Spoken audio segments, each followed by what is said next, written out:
Alrighty, everybody, welcome to the Season 1 finale of Cosmic Corsairs.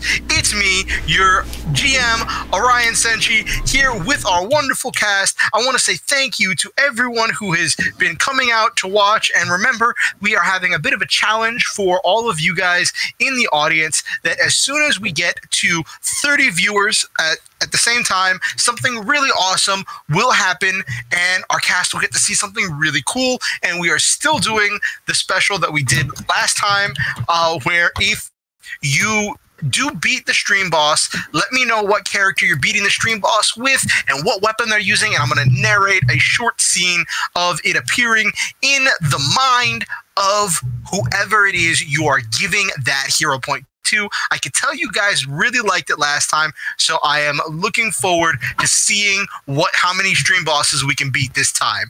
All right, everybody ready? Yeah. Yeah. Okay. So, when we last left our heroes, they had been on yet another crazy adventure, and now we start with them on the bridge. And they have just gotten a communication coming in from the Galactic Guard, a intergalactic police force that also works with maintaining the order and enforcing the laws that are decided by the intergalactic government. So, who wants to answer the call? Well, the phone's over by me, so that should be me talking to people. Oh, jeez. All right.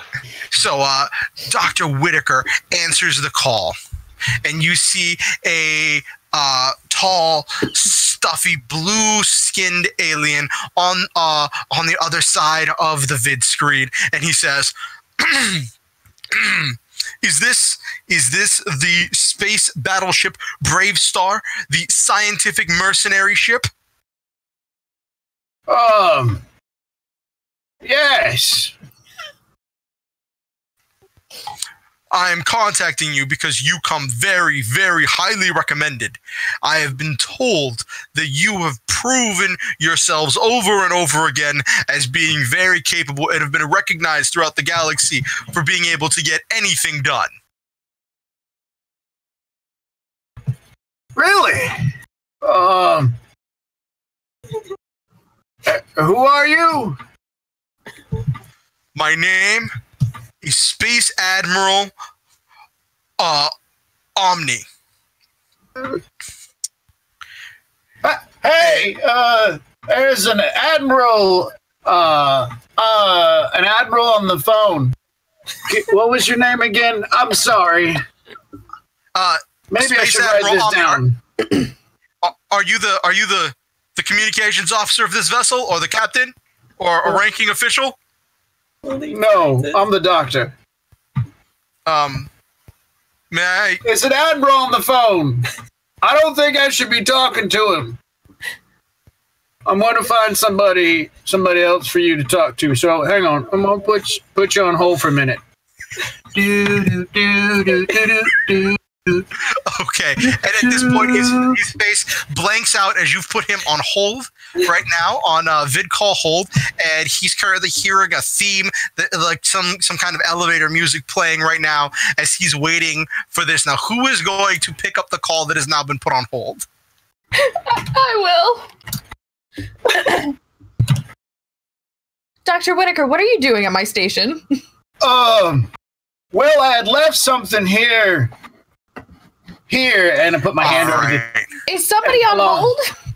Oh, yes, it's an Admiral Omni. Get out of my seat!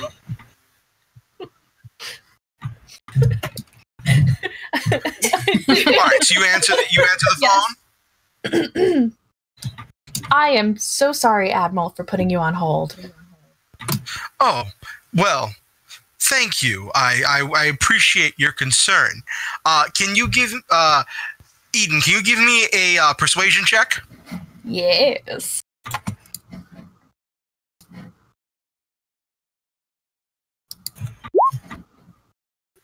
All right, so you very easily persuade him and let him know that he is that his call is of the highest importance, and that it was not intentional whatsoever to put him on hold.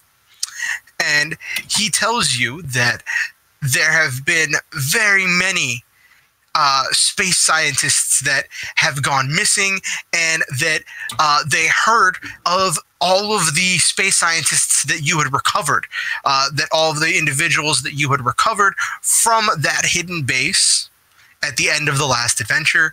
After you recovered them from that base, you transported them to the nearest populated planet and gotten them help and sent them on their way. So this is why your name is now currently spread throughout the galaxy as these great galactic heroes. Yay! And he's currently letting you know that he's very much appreciated what you've done, and because of the daring and it's the great research and the great technological capability your team has shown, that he thought that the galactic government thought that it was a good idea to give you first crack at the information they had gathered from the scientists that you rescued. Oh, goodness. I feel like this is a wonderful opportunity for us. And then he continues as he's droning on, talking about the amazing things you've accomplished, as well as saying, then he leads into saying that all of the scientists show some level of bodily modification, some kind of a particle wave. There's what they said hit their bodies, and parts of their body were replaced with metal and machinery, as if their body structure was changed or modified on a molecular level. They were broken down and rebuilt as robots to some degree. Oh my. Great.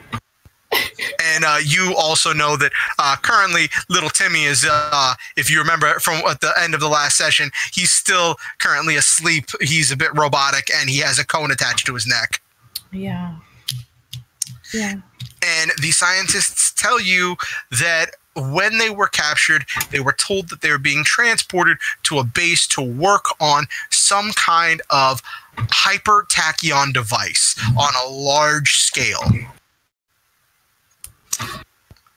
And you are given a set of coordinates that will take you to a part of space that you honestly don't very much recognize. And you, as far as you know, there's nothing really important in this sector. But you're told that the scientists claim that from the best they all could hear and from what they were told, this is where they were going, and it is where they were going to be put to work. They were being turned into some kind of machine so they could work day and night without fear of exhaustion and without fear of being overwhelmed by the hypertachyon particles. Do we have the information on where they were going specifically? Do we have those coordinates? Yes, he's giving you the coordinates now. Oh, fantastic. Yeah, because he's saying that right now they weren't sure who to send, and they were not, because they don't know what's happening there, and they are wary that if they send a large force with a whole fleet, that whatever is there could be triggered, and they don't know what it would do. And because of your actions at the space station, with whenever you managed to escape and save the elegant goose, as well as your actions with recovering the scientists, they think that your team must be capable and subtle enough to be able to find a way into this location, find out what's happening, and possibly resolve the situation without anything terrible happening. Well, I think this is a wonderful opportunity. I'll talk it over with the rest of the crew, and then we can talk terms as far as compensation. At which point he says, yes, I understand. You were not compensated for recovering the scientists before, and you're probably still waiting for that, and you're obviously going to want to be compensated. I understand how the mercenary mind works. We understand that this is a thing for you mercenaries that do not have allegiance to any specific nation or kingdom, but I cannot argue with your efficiency and effectiveness. I think that a couple kingdoms or space groups might be able to forget some of the infractions members of your crew might be guilty of in exchange for this. Of course, and perhaps some credits on top of that would be amenable. All right, so I see it looks like Opti beat the stream boss, and who is getting that hero point? Legs is. Legs. It's gonna go to Legs. I needed it. All right, so as Legs is currently in the corner overseeing all of the technical things, their robotic mind freezes up for a moment, and it's like they're being transported to this transcendental out-of-robot body experience, which is very bizarre for a robot. And they're seeing in a land far, far away this angry monster that's currently spitting acid and flames as a hero wearing a blue cape comes running in with a brilliant light that he screams is the power of hope, and he uses that light to burn the monster away, sending that energy straight to you, Legs. Well, I feel the hope. Okay. Legs is a bit more optimistic for the day. Yes. Yay! Yes. Robo serotonin. Gotta love it. Robo serotonin. Yes. All right. Good. So, now, Eden, as you're being given this information, he's promising that at the very least, some of the crimes or illegal activities that members of your crew have gotten up to will be forgotten moving forward, as well as a possible monetary compensation that will be discussed should you successfully complete the mission and stop whatever villainous activity is going on. Do you have anything you're saying to him? They'd have to catch us first. True.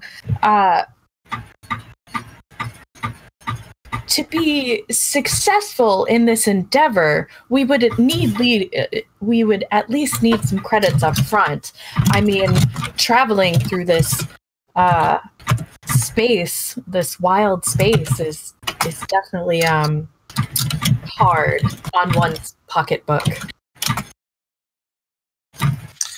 He says, "Oh, yes, understandable, and I definitely get that you would need that. I don't think we could get a whole lot of credits for you, but we could get some star fuel for you, some starfighter fuel and some starship fuel for getting there. We definitely have the physical assets. We may not be very liquid as it was." Well, let me talk it over with my other team members and see how it goes. Is this a good line to call you back on? Yes. And he flips some of the tentacles out of his face because his hair is tentacles, and he's like, "Well, yes. You're welcome to call me anytime. And what was your name, crew member?" Eden. Thank you, may call me Eden. Okay. Boop. Hey guys! Hey, Eden! Yeah. Oh. I think we have a job. Is it a paying job? Sort of. What does that mean? Sort of. Exactly. Well, I just got off the phone with Admiral, what was it, Omni? Yeah, that's what he said his name was. Admiral. Yes, and he said that he sent us the coordinates already? Yes, he sent you the coordinates. Fantastic. He sent us some coordinates about where our abducted scientists were actually going to work on a giant tachyon device there. And And What does he know about the device? well, he did send over some information, and I'll send it over to Echo.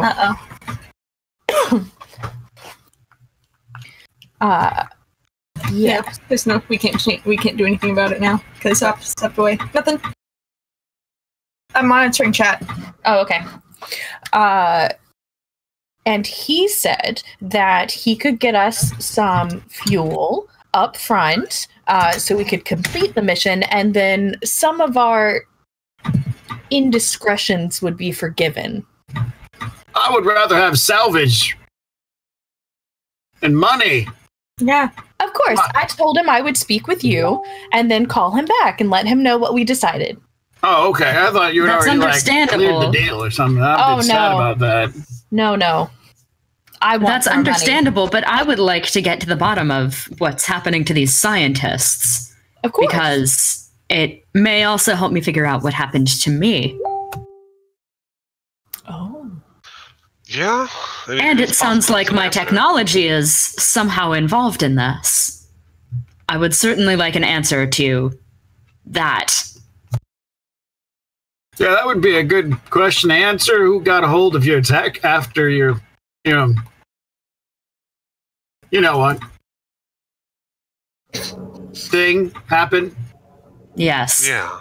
Of Well, course. I'm sure we can look, or we can ask for any resources. I'm not sure if he's willing to give up credits, but we can get. Oh, we could. Well, I mean, fuel, upgrades. We should definitely be able to call dibs on stuff we see that we want, like whatever tachyon thingamabobber they're playing around with. I mean, Yeah. well, yeah. I mean, between you two, pointing to the doctor and to Echo, it's like between you two, I'm sure you guys can make it work, and then we would have the super weapon. I'm just a doctor. However, this is my field of expertise, and although it wasn't intended to become a weaponized technology, I can certainly do something with it that will benefit us. Yes. Excellent. All right. I still want to be able to call dibs on stuff. Oh, of course. You can call dibs on anything that is not mine. Wait, what's to stop you from saying all of it's yours? Yeah, that's... How about it's just dibs as a collective? Collective dibs. That's like a that. fair point. Dibs in general. But the technology that I created, or that seems to be based off of my designs, is mine. I would like to make that clear. That's fair. I guess. I could use it anyway. Neither Yeah, could so I. long as we're, working together, I don't think it should be too big of an issue. Let's get some stuff. We're gonna get the super weapon, and then you know what? And once we have the super weapon, it doesn't matter if they expunge our records or not, because we'll just blast them. Boom, boom, boom, boom, boom. Well, that's not And actually then how we're this... gonna be masters of the galaxy. I'm not sure that's how any of this works. Oh, That's probably not the best idea. you guys are no fun. Now, at this point, a communication comes in. Looks like it's it's a communication from another part of the ship, and it is labeled that it is coming from Docking Bay 2, which has been turned into the makeshift hospital for the time being, as the entire hospital wing was retaken apart in order to make the containment field that Dr. Whitaker wanted to use to experiment on the tachyon crystal. Let's not bring up old subjects, please. You could have just asked me. We're not talking about that right now. So is anyone going to answer the communication? It's currently beeping on all of your terminals, waiting for someone to pick it up. I'll take it. All right, so when it beeps on, it's Ruth, the dock leader, and she's on there. She's like, "Excuse me, I need to talk to a member of the Cosmic Corsairs. Is this a member of the Cosmic Corsairs?" It is. You are speaking with Legs. Okay, Legs. I just wanted to let you know that Timmy just woke up, and he's a little bit scared, and he's really, really strong. And we're not exactly sure what to do, so we could really, really use some super space piratey help down here. Understood. I'll make my way that way. Okay, are you going to communicate to the rest of the crew that Robo Timmy's awake? Yes, I'll let Eden know, because I remember Eden had personal invested interest. And lives are at stake. Only one. Life are at stake. Life. Now, Eden, did you hunt down Butler after what happened? I'm keeping him in suspense. Like every time I make eye contact with him, it's just deadpan. No matter if I was like talking to another crew member, laughing, joking, as soon as I see him, I'm like. So, keeping him on his toes. Okay, so the two of you are going to head down to the docking bay 2 in order to check on little Timmy. And is anyone going to try reaching back out to Admiral Omni in order to inform Admiral Omni that you will take on the mission, you just want, first dibs on all salvage? Or did you have other things, or were you just going to not tell them that you were taking the job and just show up? I would be happy to tell him. As I say, that's usually kind of rude. He's just sitting there on hold, like, huh, what happened? Oh, he's not on hold. I was just going to call him back. We hung up on him. Yeah. It's not a good idea to keep our employer waiting. Okay, so do we need like guns or ammo or like any other like stuff? Just throw it in there. Well, it's certainly a better idea to come prepared than not. If you need, I can populate a list pretty quickly. Just, need to access the supply information and hang on. Okay, there we go. I've got a list of some stuff. It's pretty good. It's right. There you go. We want that. So you get a long list that slides onto your screen, Echo. And Dr. Whitaker, what kind of stuff did you put on this list? Medical supplies, stasis pods, escape pods, another shuttle with fuel, fighter with fuel, and some weapons, shielding, a fighter that has jump drives, so it can go fast too. Some really cool computers, some of the top of the line computers, replace some of the computers we have here. Dr. Whitaker, why do we need a chainsaw?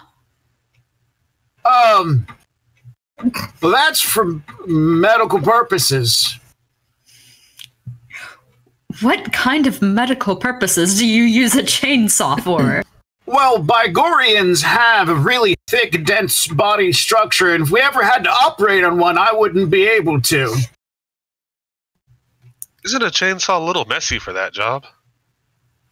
Are you a doctor? That doesn't seem like the optimal cutting tool, but I am an individual that has used chainsaws. I don't know enough about Bygorian physiology to dispute it. Well, then don't. Just leave it on the list, because I'm the doctor. So we're going to leave the rotating, flesh-rending blade on the list. Yeah, why not? For medical purpose. I mean, it'll stay on the list regardless. I have no problem with you having it. I'm just curious. I have a vested curiosity in this chainsaw now.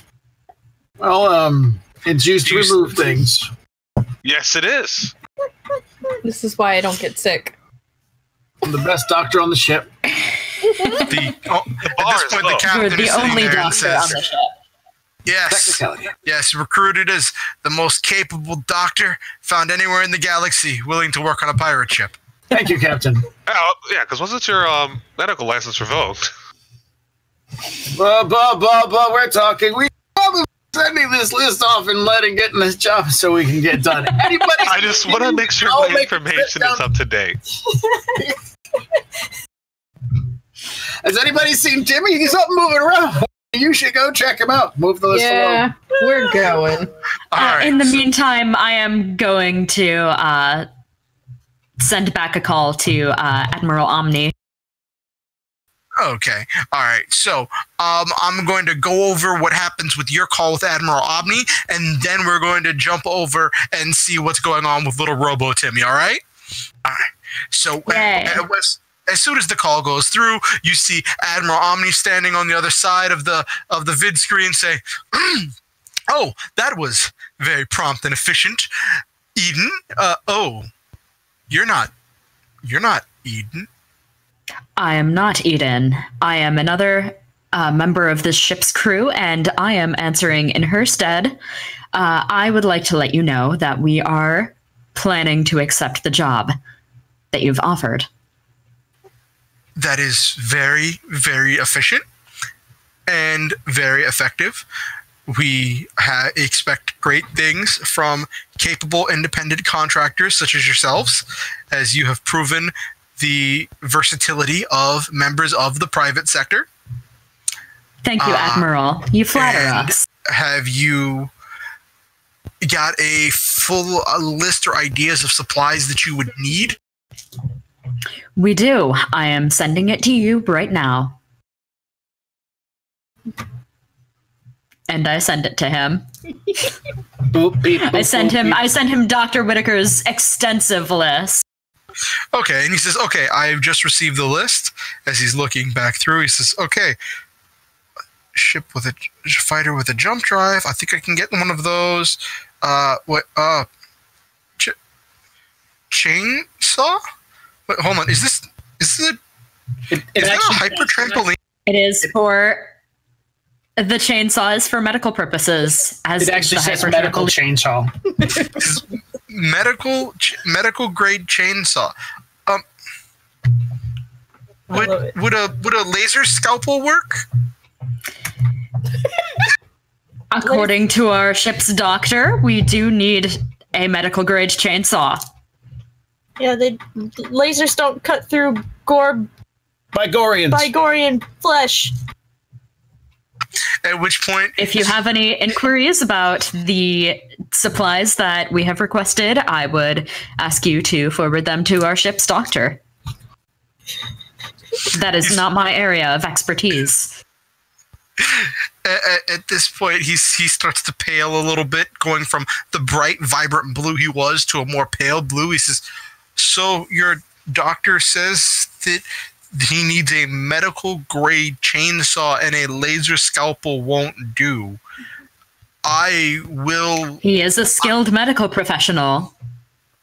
You must have some very intense members of your crew that you would need a medical chainsaw. I am now starting to realize some of the things that you may have at your disposal that would allow you to be so effective. Says, "Okay," and he's looking at the rest of the rest of the things, and he says, "Let's just hold on. Elastic circle with legs. Is this a trampoline?" I need that trampoline. It's a space catapult. We need that. Yeah. I believe that is also for medical purposes. For high gravity applications. Yeah. Okay, I'm not going to question the capabilities and the needs of private contractors who obviously have a very unique and intense way of doing things. You have shown your effectiveness.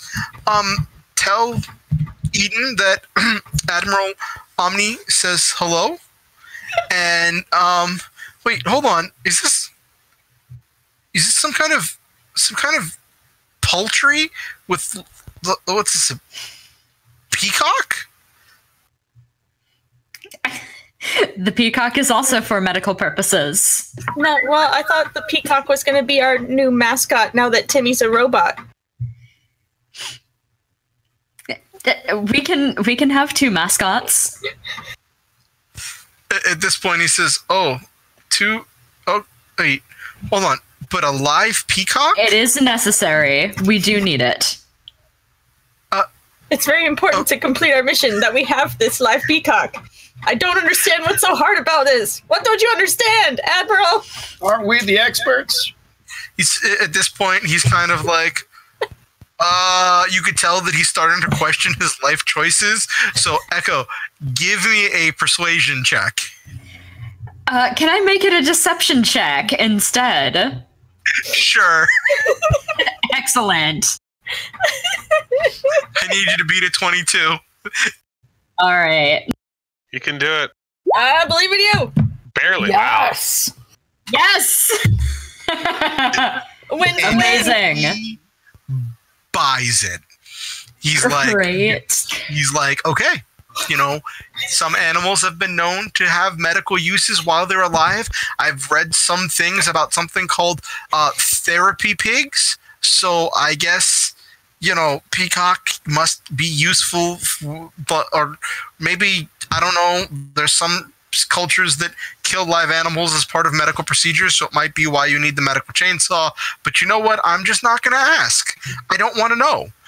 I'm just going to buy the things on the list, and I will not be held responsible for what you do with the things on the list as long as you stop whatever hyper-tachyon device is going to be used to destroy the universe. Oh, yeah. And that is what we plan to do. Thank you. These supplies will help us immensely. Oh, okay. All right. We appreciate your patience and your willingness to help. At which point he says, okay, I'm going to get these to you. I will send you a communication with the pickup location when I have everything together. It might take me about a day or so to get stuff together and so on and so forth. I will be in communication. Tell your communications officer, Eden, that Admiral Omni says, hello. At which point I will relay your message. Thank you very much. And then he nods his head and then cuts the call. Great. And so now we are going to jump over to Docking Bay 2, where Legs and Eden have now arrived, and they are greeted by Ruth, the dock leader, and she comes up to them and says, okay, so you are, all right, Cosmic Corsairs, you've faced a lot of difficult things, you've done a lot of unique things, and you've always had to make the hard choices. I'm leaving this in your hands. I have currently evacuated this entire docking bay from all personnel. We currently have three crew members who are in a coma and severely injured after attempting to restrain the young crew member, who is apparently very distraught at his current bodily situation. We are getting ready to transport them to the actual medical wing. So if you could contact Dr. Whitaker and tell him to meet us there to treat these comatose patients, that would be very appreciated. And we will let you do you. And then she just turns around and you see there are three very bruised and battered crew members with blood coming out of multiple orifices that are currently on stretchers being wheeled down the hallway. Nice. Jimmy's not busy. Right? This will be exciting. Where is the little guy? You were told that he's currently behind the curtains on in the central area. You can't see him from where you are right now because there are some curtains in the way, but you can just walk over there. Are you just going to head over there, or are you going to tell Dr. Whitaker to meet the... you're going to send a communication, tell Dr. Whitaker to help out the people in the medical wing? Oh, yeah. Probably should. Hey, Doc, we got you some patience. Oh, hang on. We're negotiating about the peacock right now. What peacock? Okay, well, there's three of them heading to Medical Bay right now, so... Oh, okay. Is one of them Timmy? Because I need to cut that part of the cone off so he can see. Yeah, we'll figure that out in a second. We're about to go talk to him. Okay, I'll go to Medical Bay and make sure there's some place for them to sit. Okay. Okay.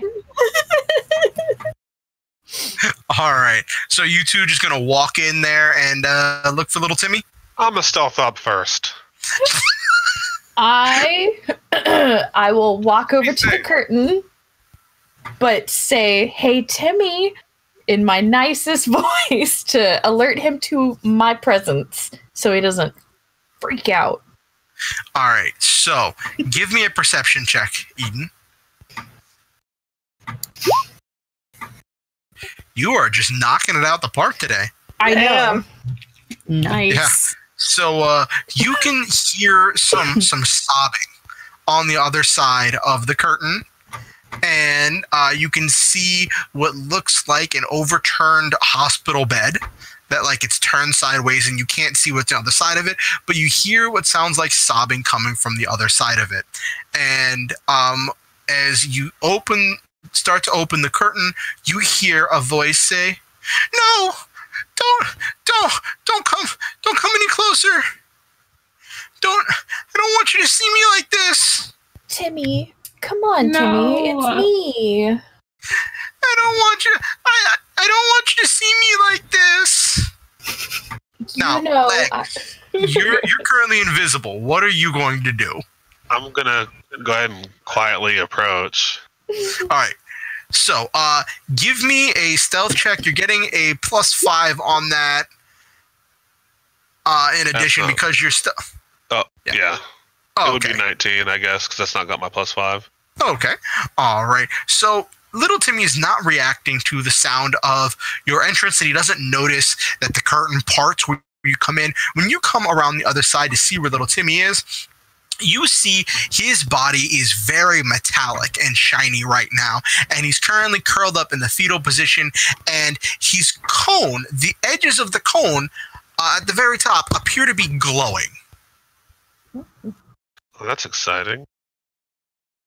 I'm gonna just send a live vid of my feed over to Eden, okay. so she has some knowledge of what's happening.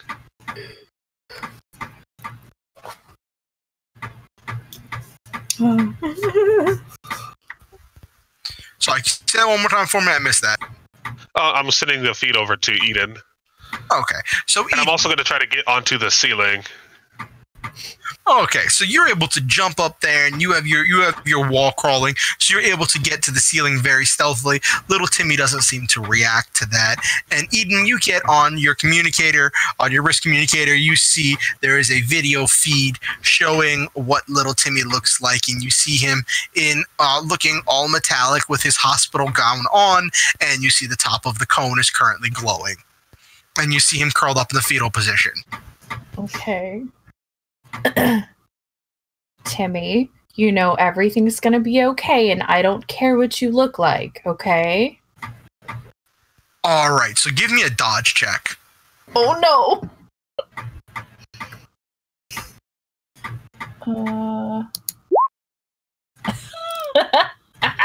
I think that's right. Yeah. Oh no! All right, so give me a toughness check. Oh man. Oh yay! Oh wow! You're so tough. I'm super tough. Can't dog. All right. So you are caught completely by surprise when there is a huge explosion of air pressure, and the hospital bed comes flying straight at you. And you were able to brace yourself, and your own combat training and experience allows you to somehow just catch the bed and stop it from crushing you. Just barely. And you drop the bed down, and you look, and over the top of the now crumpled bed, you can see Timmy is currently floating in the air, and he looks like he's being carried, like there's some kind of a halo of light above his head that's lined up directly with the cone, and it's currently lifting him up. Okay. That's new. Can you control that, honey? He says, "Look at me! Look at me!" He spreads his arms, and you see wings of light come out of his back. You look like an angel. He's like, "I know! What kind of pirate looks like an angel. A good deception pirate. He's like, but I look like a hero. I can't slit people's throats looking like a brilliant angel of hope and justice. But you can. No. That's how you trick them. He's like, he looks, he's sobbing at this point. And as he's sobbing, every time he sobs and he moves his hand, you see it's like some radiant tentacle comes out of his arms and starts flailing, cutting into the ground, and you see the curtains get sent flying around. And everything he's throwing, besides the bed, nothing is being thrown at you. Everything's just being thrown around. Okay. And he seems like he's starting to have a tantrum right now. Hey, Okay. Tim, you might want to be careful. I would hate for the lights to get damaged. At this point, he freezes because he didn't know you were there. And he instantly turns around, and then he brings his hand up, and you see a beam of light get shot up at you where you currently were. Give me a dodge check. Okay. All right. Give me a toughness check. How do toughness checks work for me, actually? This isn't. It's based on your protection. Because remember you have the protection power. Yes. So let me double check my protection. That Man. words. So you would just roll and add your ranks in protection. Okay.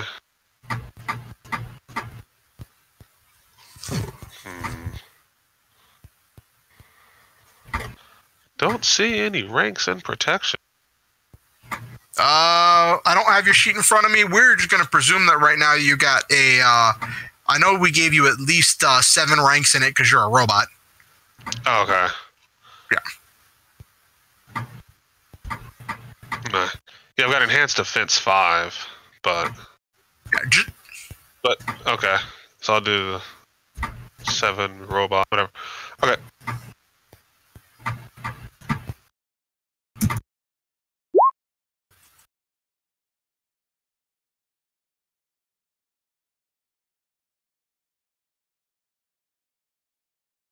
All right, so you get hit with this tentacle, and when the tentacle of light shoots out at you and hits you, and you get hit, and not only are you hit, you are also staggered, and it knocks you off of the ceiling, and you just fall straight down, and you have 1 damage, and you're staggered, which means your movement's cut in half, and until you get a chance to rest, you can only attack or move in a turn, and if you get staggered again, you get shut down, unconscious. Okay.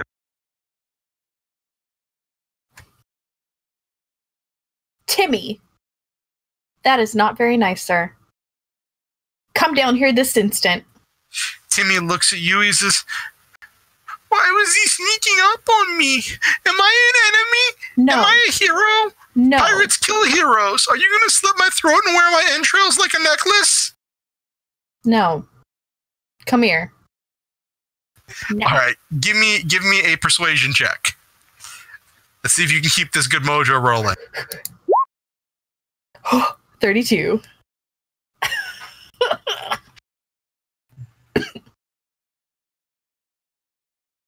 Someone's persuasive today.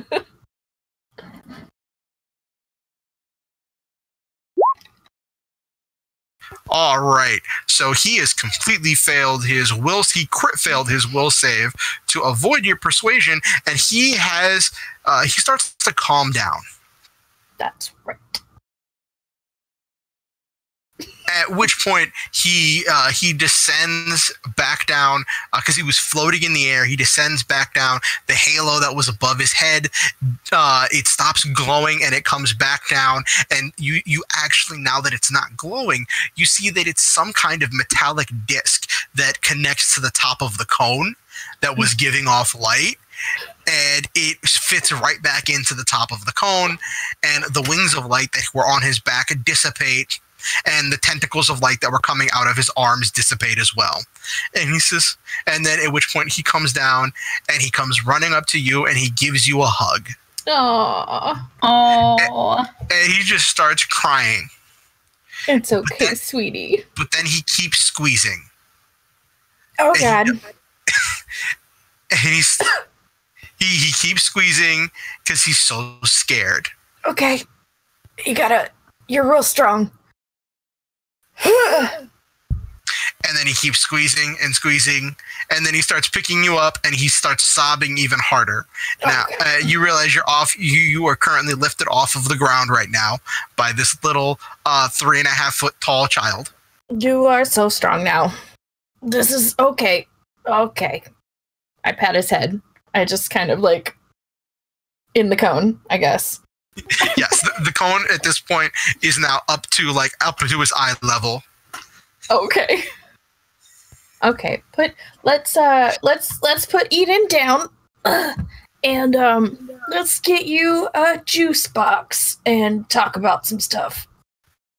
So he puts you down and he says, "Okay, Miss Eden,"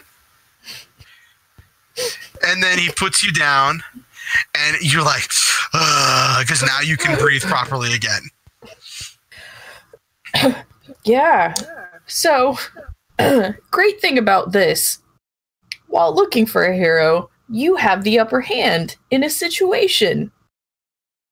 Because you can deceive people, and when they come closer to you because they think you're the hero, you can slit their throats. He's like, "No, I can't, 'cause watch." And then he closes his eyes, and then the top of the cone starts glowing, and you see that metal part float above his head. And he's like, now watch. You see how it glows like that? Yeah. He lifts his hand up, and you see a little red pen come floating to his hand. And he holds it up, and he says, "This pen is blue." And then the halo above his head starts glowing dark red. Uh-huh. And he says, "That happens every time I lie. And it stings." Okay.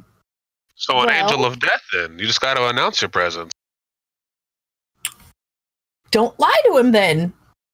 Yeah. You don't have to say anything, because people will see an angel and they'll come closer, and then you can just start mowing them down. We can work around it. He's like, "Are you sure?" Oh, yeah. Positive. It'll be He great. says, "I feel like some kind of superhero pet dog with a cone." Well, we can probably fix that. We can try. He says, "Really?" Yes. "Oh, okay. Are you going to take me to the doctor?" Yes. He turns around to look at legs, because at this point you've crawled, gotten your way right back up, right side up after you fell off of the ceiling. Yeah. And he says, I'm sorry, legs." It's fine. It was a great weapons test for you. We can definitely use that. We can definitely make use of that. He's like, "Really? Every time I try to change lights with it, I break the bulbs." Don't worry about the lights. You are a big light now. We can get somebody else to change the lights. He's like, "But if somebody else is changing the lights, what'll my job be?" Hold on. You're our mascot. That's an upgrade. Like, I'm sorry, And promotion. inspire murder within the ranks. Yes. he's like, "So I get to do you think?"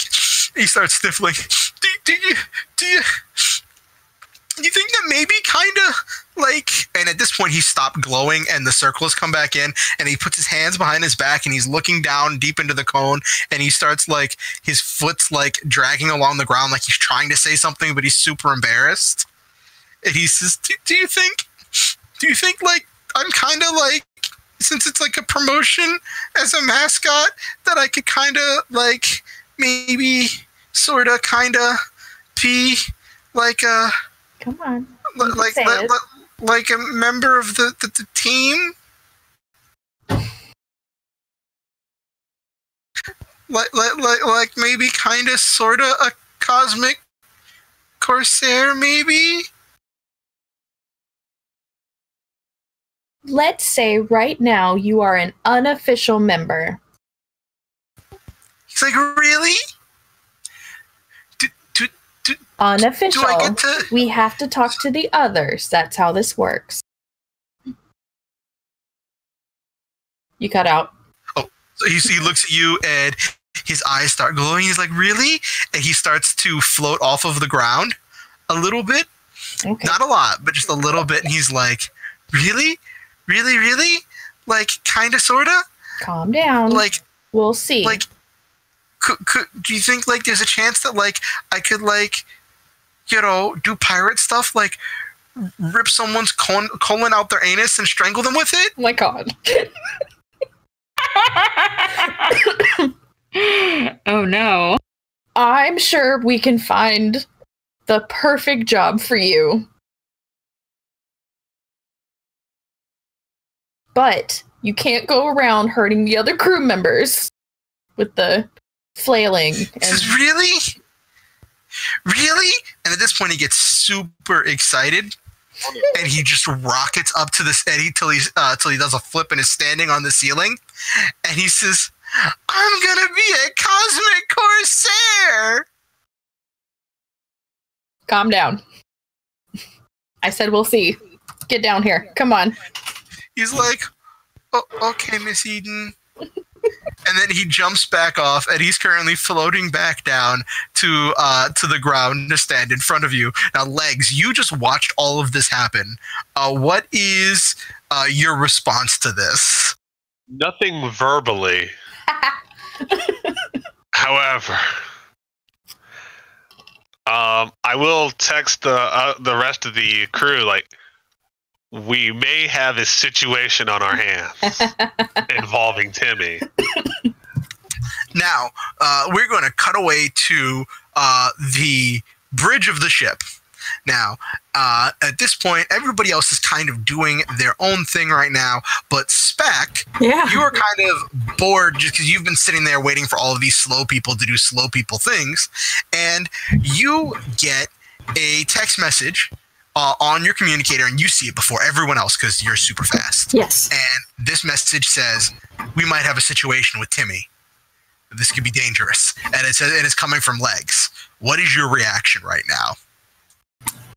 Oh man, my reaction? Yes. It's a fast reaction. Yes. We have a situation? Okay. Well, if it's a situation, and that means that Eden's probably dead. Or else she would have just ghosted him. So somebody has to take him out. So what are you going to do after coming to that conclusion that someone needs to kill Timmy? Well, I guess I have to go kill Timmy. All right. Wait, hold on. I'm gonna be like, I'm gonna say I'm on my way, and I'm gonna send it, and I'm gonna get there before he receives it. Oh no.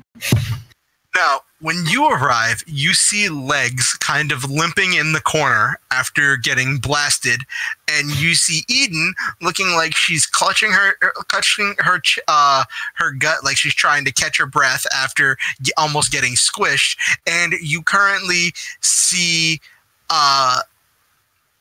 this glowing metallic child that you realize is Timmy, currently descending from the ceiling towards Eden. What is your reaction to this? My reaction is to rescue Eden and get her out of the harm's way, because she's obviously in no position to be able to ghost anybody right now. So, I'm going to protect my cosmic Corsairs and probably I'm gonna get her, and then I'm gonna get Zife. I'm gonna get legs, and then I'm going to lock the bay doors and prepare to jettison into space. Oh boy. Okay, all right. That's what I'm gonna do. That's my plan. So you very quickly super speed over, grab Eden, super speed over, grab legs, and then drop them outside of the cargo bay. Mm-hmm. I mean the loading dock too, and you go to start closing down. The slowest part of this whole thing is the fucking door. It's going so slow. And then so you're sitting there waiting for the door to finish closing so that way you can jettison Cargo Bay 2 with Timmy in it and the rest of the medical supplies. And Eden and Legs, you see this kind of blur just grab you, pull you there, and you realize that blur is Spack, and you see Spack is just sitting there, and the door shuts, and then you see Spack run over to a control panel, and you have a split second to say, you can each say 3 words to try to explain to Spack why this is a terrible idea. What are you saying? You have 3 words to say before Spack jettisons the cargo container, the cargo bay with Timmy in it. Wait, stop, don't. Don't fucking do it.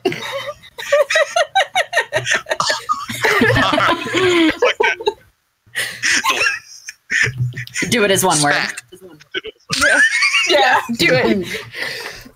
All right, Spack. So you hear these as you're typing in the code, the access code to jettison the cargo bay 2. Are you going to stop? So I've got everything, and my finger is literally hovering a millimeter over the go button.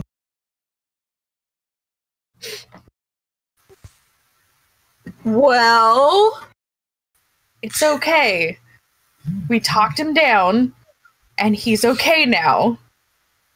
He is ridiculously strong.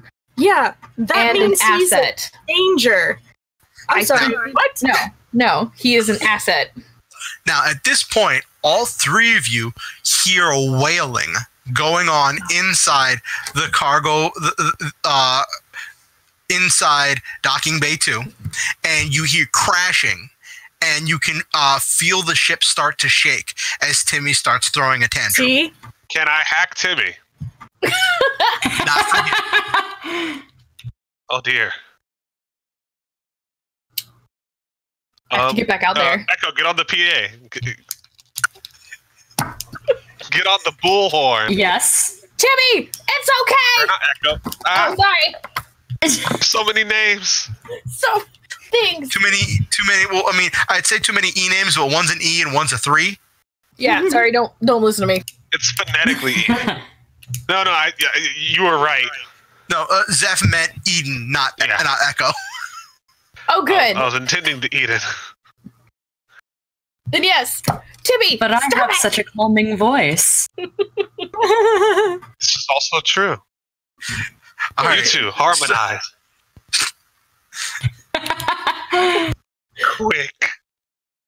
So, Eden, what are you saying into the PA? Timmy, calm down. I'm just. Everything's gonna be fine.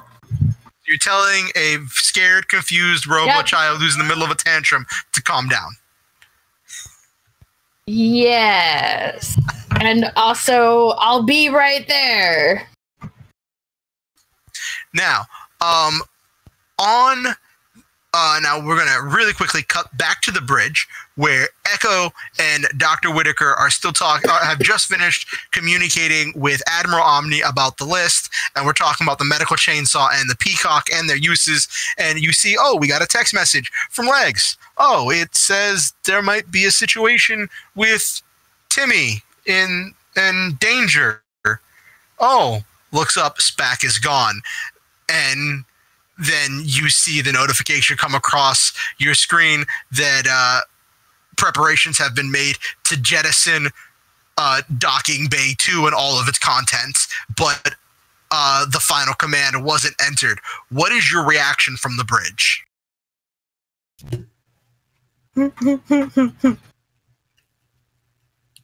Oh boy. Why is Docking Bay 2 supposed to be jettisoned? I'm just gonna go on a wild, tangent here. Timmy just got turned into a super robot, similar in the case of you. But he has the mind of a child, therefore he most likely is dealing with the situation with a childlike attention span and development. I'm not even listening to you. I'm just going to get on the comm, and I'm going to... And I'm not stopping. Blah, blah, blah. Child development. Necessary nurturement. What are you doing? Probably should have a mommy. What's going on in Docking Bay 2? Timmy is trying to destroy Cargo Bay 2. He already took out Legs and Eden. I'm coming down there right away. No. Should I enter the command to jettison the cargo bay? How dangerous is he? Ow! I don't know. Apparently Eden wants to play mommy. Are we sure that's a good idea? Eden, do you know that he's going to listen to you? Well, he listened to me before Spat came and grabbed me. Saved you. Grabbed me. But if you're in physical danger... I mean, this is one... This is one robotic child that we're talking about here. If I need to, I'll ghost him, okay? I think ghosting him is probably the best opportunity. Fair. I can create an instability field that we can stick him into a stasis-like pod and just kind of let him sleep it off for a little bit. Maybe alter his subconscious pathways so that he's a little bit more mature. Yeah, I'm sure that programming is possible. Yeah, he's a robot. We could reprogram him. No, I'm not talking about reprogramming. That's disgusting. That sounds awful. I'm talking about giving him 10 years worth of maturity. That's basically reprogramming. Except he that means sounds like the same thing as reprogramming. Well, I'm just trying to walk around the subject so it's doable and we don't lose Timmy, because, man, I can't wait to check out what he can do. Are you going to use the medical chainsaw for that? I would caution against it. I don't believe that Timmy is as difficult to cut through as a Bygorian. We're not cutting through Timmy, okay? So, Eden, what is your plan? I'm just gonna walk out there and I'm gonna say, I said before, Timmy, calm down. Well, you might want to do it soon because he's starting to rip up the floor. Okay, well, whatever, and I just go out there. Okay, so at this point, as you guys were having this discussion, suddenly the shaking stops, the screaming stops, and when you go to open the door to go back into Docking Bay 2, you see a warning pop up that says, error, no atmosphere. Oh, good. Great. Can't you just walk through? I didn't even have to do it. He did it himself. Perfect. Are you going to ghost and go through? Yep. I can't persuade him this way, I gotta but okay. salvage Timmy. So when you go in there, you see there's currently no atmosphere. Everything has been pulled to the side, and there's a hole there's a Timmy-sized hole in the side of the wall that leads to outside. Everything sucked through it. Cool. Well, Timmy's gone, guys. Hey, you could probably go fetch him. Are you going to look out the Timmy-sized hole? I guess I'll peek out there. Give me a perception check. Oh, God. He's probably fine. I mean, he's a robot. Yeah, what's the vacuum? What's the cold void of space to a robot? Well, I guess, in space, nobody can hear you tantrum, so there's that at least. Probably. What's complaining about in space? When you look outside, you see Timmy. His wings have expanded, and they're huge, giving off a brilliant light. And the metallic halo above his head has also quadrupled in size. And the tentacles that were coming out of his arms, now there are 2 more tentacles coming out of his legs, 1 for each leg, and he looks like a giant, glowing kind of space angel. Oh my god, he's beautiful, guys. Irrelevant. Well, I suggest we go ahead and plug her these coordinates from Admiral Alimony, what his name was, and get on our way. That's a few more syllables than I remember, Dr. Whitaker. My memory is terrible. Hopefully somebody wrote those coordinates down so we can leave. Tell Timmy to get back in the boat because we're about to go. Daddy Whitaker was... Tell him to calm his ass down and get back in the boat. I'm ready to leave. Go fight some pirates. That'll calm him down. I'm reading a child development book if you're interested. It says killing people is what you gotta... Yeah, excellent. So, I'm no child as you're development looking, expert, you but see that doesn't the Leviathan, sound like... that spaceship that has been popping up left and right throughout your... Uh-oh. Oh no, He Stop froze. directly in front of Timmy. you Oh. cut out. The Leviathan stops right in front of Timmy. Oh good. Yes. The Leviathan came, the Oh my. ship that you've seen, and it stops right in front of Timmy. And you see, as it stops, and a tiny green beam comes from the tip of the Leviathan and goes straight between Timmy's eyes.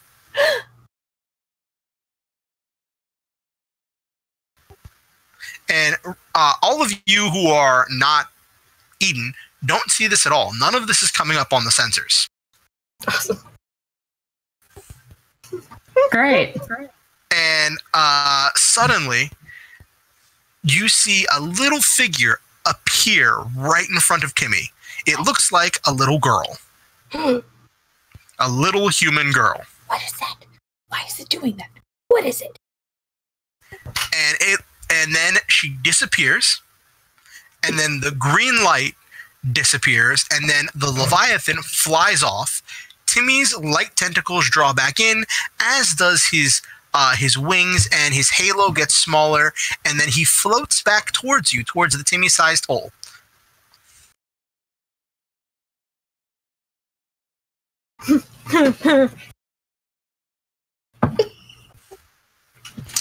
And then he floats through the hole and then floats through you, because you're a ghost. All right. Yeah.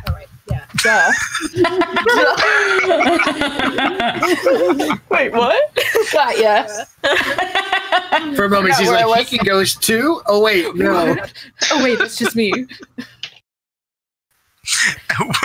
At which point, he waves his hand, and a spare steel plate that was sitting off to the side comes up and attaches itself to the hole that he made, and seems like it just melds straight into the side of the ship, and the hole he made is repaired.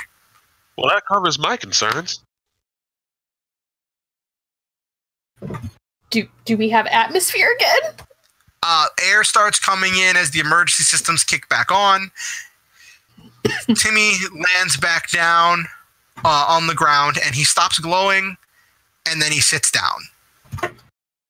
I'll fly over and then change back to regular Eden and kind of sit down in front of him. At which point Timmy looks at you and says, "Oh, I'm sorry for losing control, Miss Eden." It's okay. I mean, we all have our off days. Not. Just try not to do it again, okay?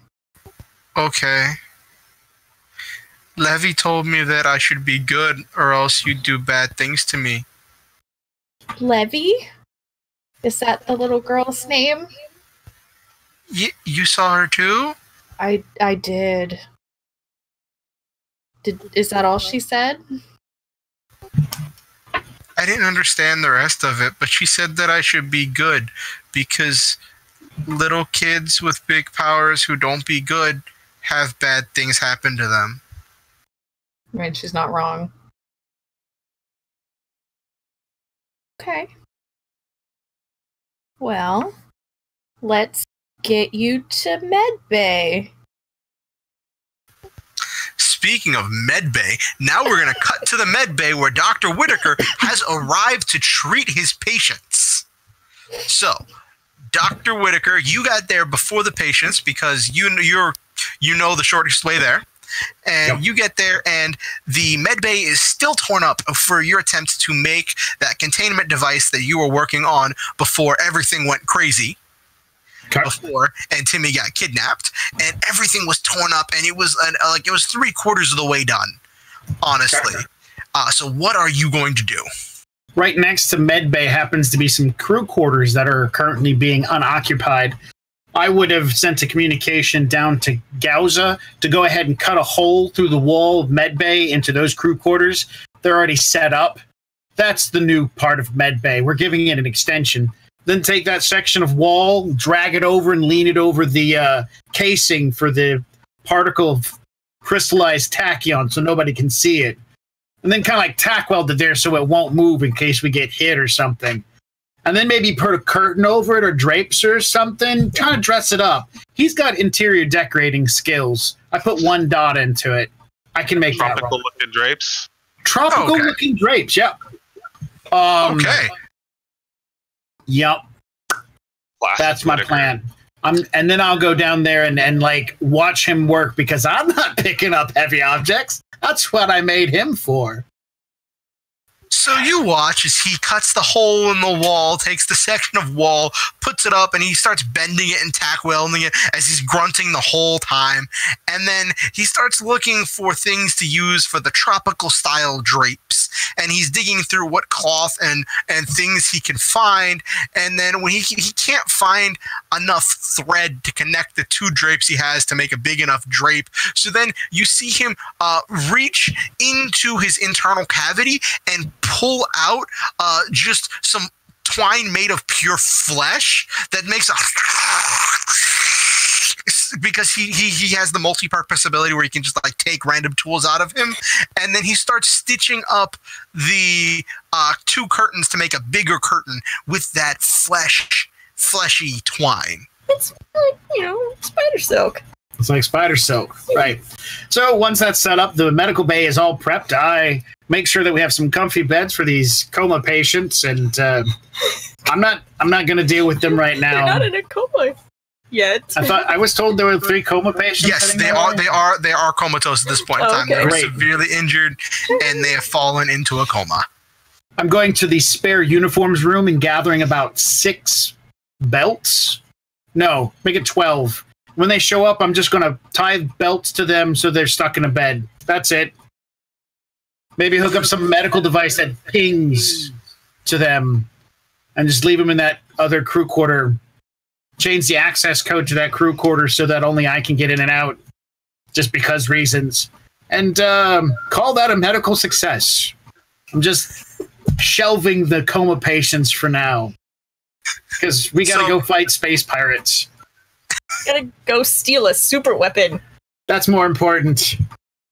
So at this point, Ruth has arrived with the 3 coma patients, and you explain to her what your plan is, what you're going to do, and she just watches in something between confusion, fear, and awe as you take these belts that you have and strap these patients down and just shelve them like vegetables.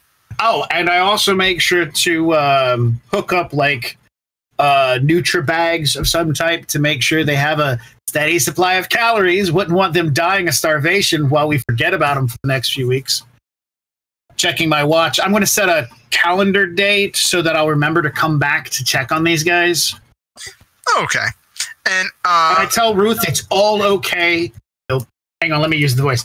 I wouldn't worry about it. They're going to be just fine. We got a lot of stuff going on, and I can pop in every once in a while and check them out. And besides, when Gauza's not busy fixing things and doing whatever he does in his private time, he'll let me know how they're doing. You can run on along back to doing, what is it that you do? Ruth looks and says, this is a very efficient operation you've got going on. She looks over at the curtain drapes that currently have the bleeding twine going through them, connecting them, and she looks at her crew members that have now been strapped to beds and put into a corner, and she says, okay, so when should I expect them back on their feet? Like, what, 2 days? 3 days? Let's push for 4. I mean, are any of them really that important? Like, every member of the crew is important. We need them all. Like now? Well, I mean, like, seriously, this is an important question. Do you need them now? Can I wait? Because I have some other things I need to be doing. She's Make like, the call, Ruth. I'm a busy man. She's like, I'm sure that as a member of the crew, as a member of the esteemed Cosmic Corsairs, blah, blah, blah. Ruth, you'll make the right choice. Yes, Ruth. Do you need them now, or can you wait? Can you get them on their feet now? Oh my God. Pick one. I'm tired of playing your games, Ruth. Pick one. Which one is it going to be? Because the other ones aren't getting up anytime soon. I don't have time for these games. Right now, there's a tiny child made of metal running around, blowing holes in the ship. And I got to see this. She's like, you know what?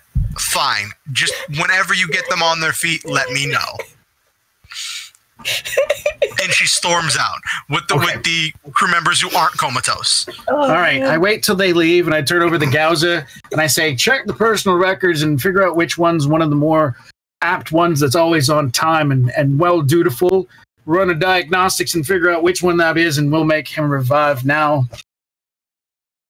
And so Gauza does. He stops for a minute, accesses the mainframe, and he points to one of the 3 comatose patients. And I go, all right. I walk over to him, and with my good hand, I hold it out above his comatose body. Gauza begins undoing the straps. From nowhere, arcane images begin appearing in midair and floating as I begin muttering words not of my own language.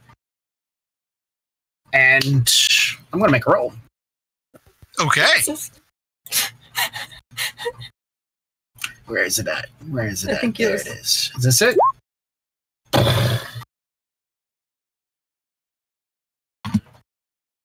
There we go. That's not even a dice roll, so I don't know how that works out. So you roll and add your ranks in it. Cool. There's a dice at. There's a dice. Add 5 to that. Oh shit. Okay, so with a 19, you Plus get him 5. out of the coma. Oh, was that Yes, that's without the +5. Yeah, I just rolled the 24. d20, so it's 24 in total. yeah, so 24 total. With a 24, he comes out of the coma, comes out of being incapacitated. He regains consciousness and just a little bit dazed right now. He's a little bit dazed and confused because he doesn't exactly understand what happened. I start snapping my fingers, shining a light, and it's like, son, we don't have much time. And as he comes to get up. Huh? Yeah. So he comes to, and he starts shaking. He's looking around, and he's like, where's the demon child? Where's the demon child? I really need you to focus on getting the hell out of my medical lab, finding Ruth, and get back to work, as I have things to do. Okay? Oh, God, I hate people. And he's like, oh, okay. And then he walks out. He's like, I didn't know there was an extra room to the medical bay. And then he just like gets out of the door and starts sprinting down the hallway. Okay, I go back to watching the vids of what's going on with Timmy, and I'm done. Very busy man. All right. So when you look through the vids, as you're looking through the vid screen, you're going through the cameras. You see Eden float up to look out the Timmy-sized hole. You go to one of the aft cameras, and you see Timmy floating there, and then you see the Leviathan appear out of nowhere and just stop right in front of Timmy. And you don't see the green light. You don't see the small child. All you see is it just floats in front of Timmy for a while, and then it goes away. And then Timmy stops glowing, comes floating back in, and somehow fixes the hole he made. All right, that's pretty damn cool. And you see currently Eden is sitting on the ground talking with Timmy. You can't hear what they're talking about because the cameras were damaged the microphones and the cameras were damaged during Timmy's tantrum. Pretty fine. I'll get a blow-by-blow later. Okay. All right. So, at this point, Echo, you saw that exact same thing because you, being the responsible member of the crew you are, were going through the vid screens as well to figure out what was happening because, there's a robot child throwing a tantrum in the back of your ship. Of course. He's potentially very dangerous, and this is the situation that I need to monitor. And as you're looking at the light tentacles that he is currently flinging around, you recognize their shape and consistency to be the kind of crystallized energy you were researching. You're not sure what type of energy this is, but just the way it moves is consistent with a stable form of the crystallized energy, but you've never seen it used like this before. You usually would just use it to really, really pack a battery with energy. You've never seen it in a raw form without a container. This is fascinating. And a little bit terrifying. Okay, so you're the only one who really knows, because to everyone else this looks like some kind of weird magic, but to you, you look at it and you're like, that looks like crystallized energy that doesn't need a containment field to stay stable, and he seems to be in control of it innately without a control panel. So this is like the next step of what your research might have gone at some point. So are you going to communicate with anyone right now, or are you just kind of going to be like, well, that's cool? I mean, I think I'm going to open comms with the rest of the team. Is anyone else seeing this right now? What Timmy is doing out there? Yeah, he hit me with it. It was unpleasant. Well, first of all, are you all right? I will be. What's the extent of the damage? Just seems my systems are a bit battered up a bit. Gonna need a little bit of time to recalibrate. All right. These tentacles, these light tentacles that he has, this is they're made of pure energy. Well, like what I was researching. Tangible element to them. Like, yes, but this is wise. This could have been the next step of my research. This is absolutely fascinating. You need to bring him back in so that I can understand what's going on. I think that might be on the to-do list. And this is when you see Timmy float back in, and you see him repair the hole he made, and now you're all caught up to the same time frame, as at this point Eden is currently sitting there solid across from Timmy, as Timmy is currently just talking about he was told by a small ghost child in space that if he didn't become good, bad things would happen to him.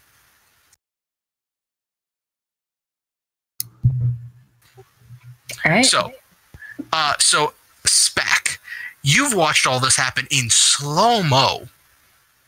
And do you have a reaction? Are you going to run back out there, or like you see Timmy is currently just sitting on the floor right in front of Eden, and it looks like they're talking, and they're talking super slow by your standards. So what are you going to do?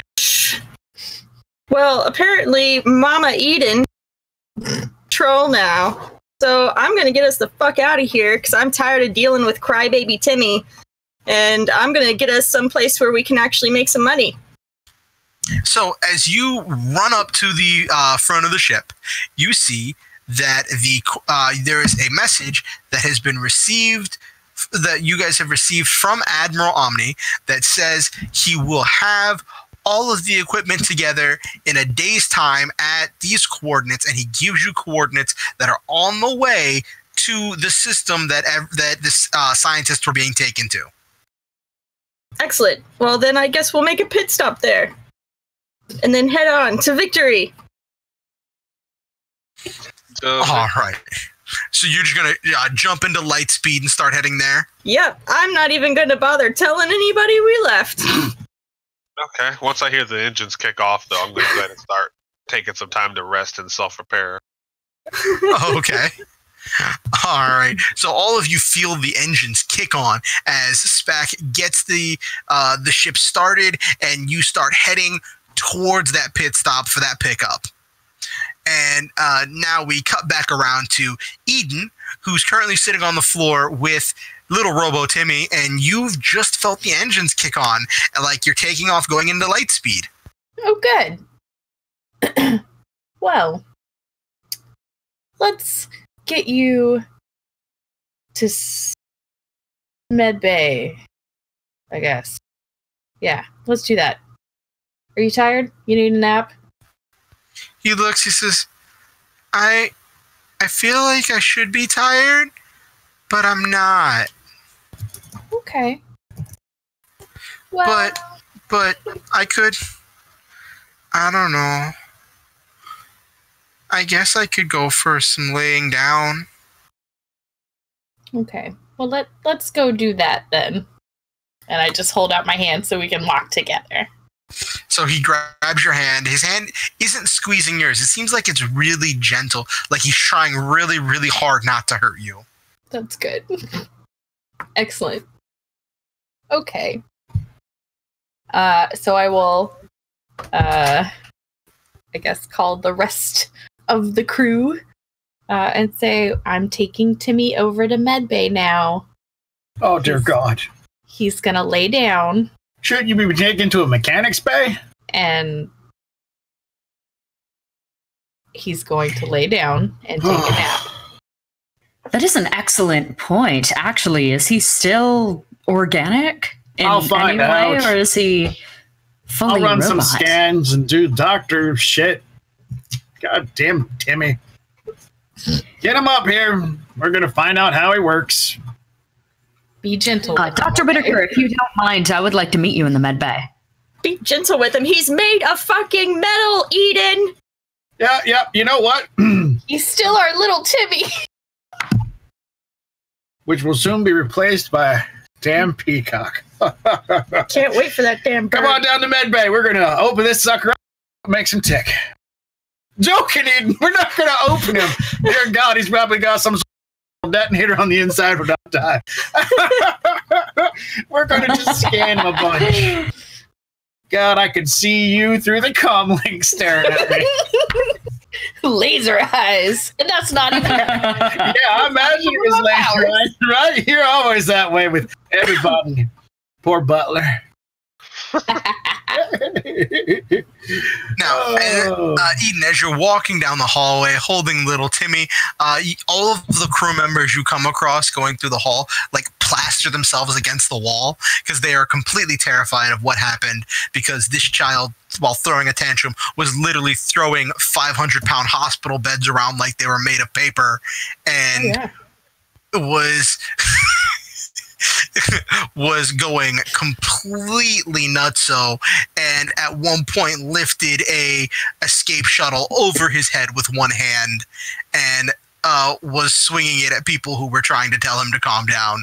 So they are all mildly terrified. One of the crew members is actually a living space jellyfish that kind of just floats around and uses its tentacles to pick up things and help with maintenance things. And when it sees you, it literally plasters itself into a goo mark on the wall as you go past it. That just will add to my rep.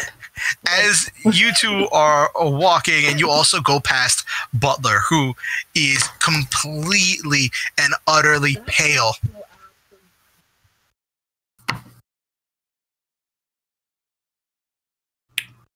Hey, Butler. So, Butler's just like frozen as well, like, hi.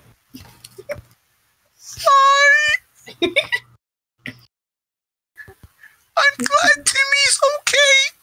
Yeah, me too. Me too. Uh-huh. And on that note, as you are now arriving with little Timmy to the med bay, we are going to take a break. Yeah. So for water and all of that stuff. Stay tuned. I think it's a 10-minute break. Yeah. And we will be right back in order to get to the second half of the super exciting Season 1 finale of Cosmic Corsairs, where we find out what they're going to find in this faraway galaxy and the research with the hypertachyon device. Hey everybody, thanks for coming back from the break. Now it's time for the exciting second half of the Season 1 finale of the Cosmic Corsairs. So, when we catch back up with our heroes, or I guess main characters, heroes is a bit of a strong word, we find them currently warping to the pickup location to gather the supplies that have been requested by Dr. Whitaker. At this point in time, young Timmy is currently in a stasis mode as he's shut himself down for a nap on one of the beds that have been set up in the med bay. And everyone has, under the intense glare of Eden, not cut him open. That's right. And Eden very intently glared at Dr. Whitaker until he left before she did. She made sure he exited the med bay before her. Too bad she wasn't paying attention to Gauza. I can make I can make a perception roll. We can do this.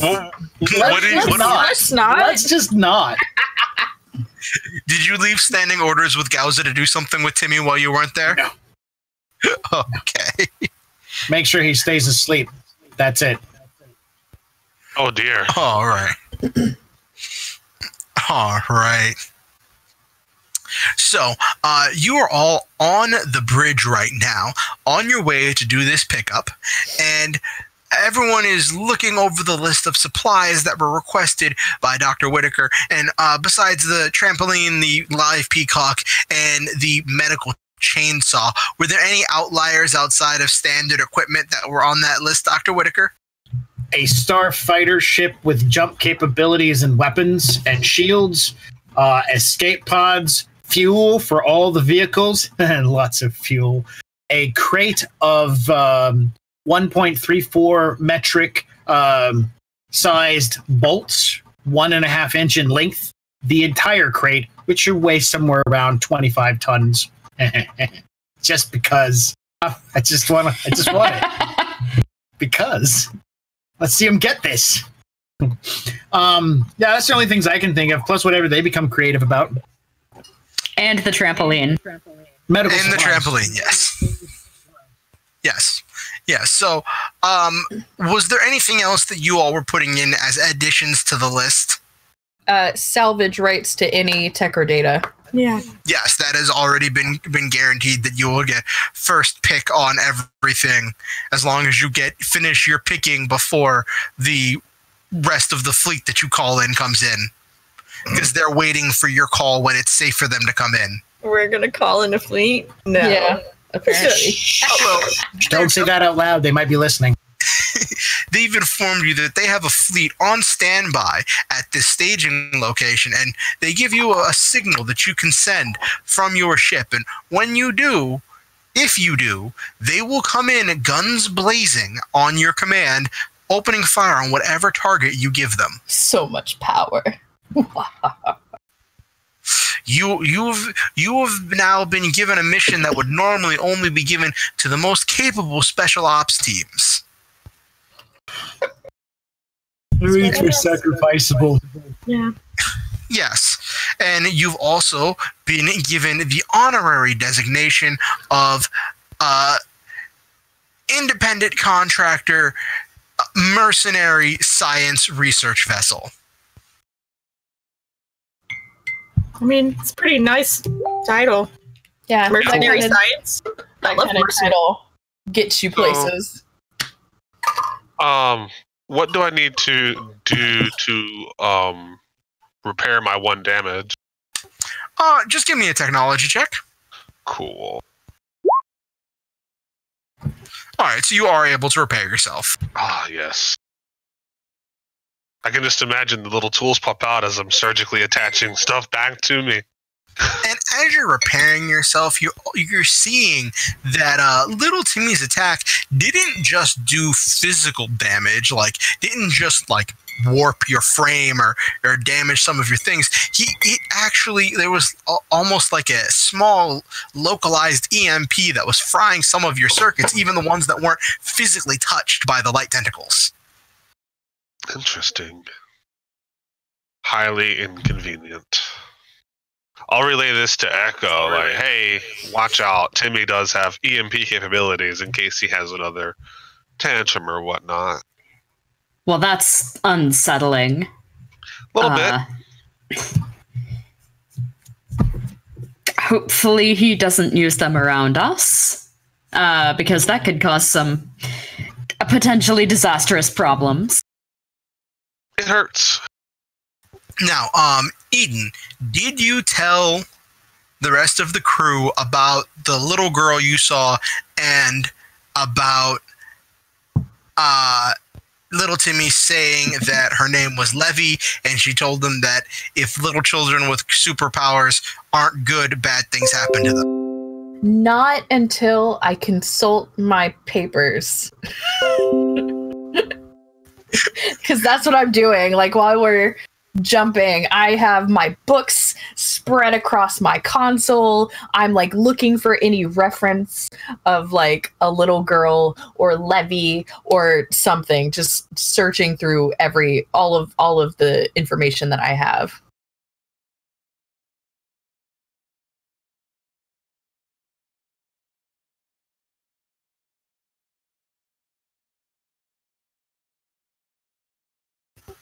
Okay, so give me an investigation check.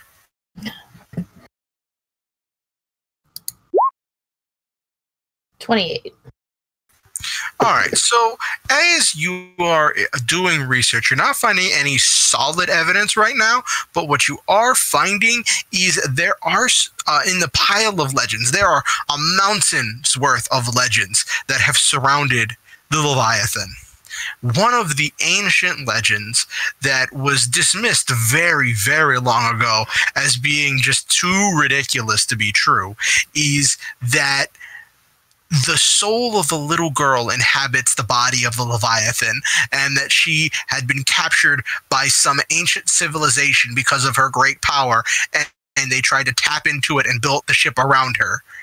And that she broke free, and that's why it always shows up when something happens, because now she wants to see the universe.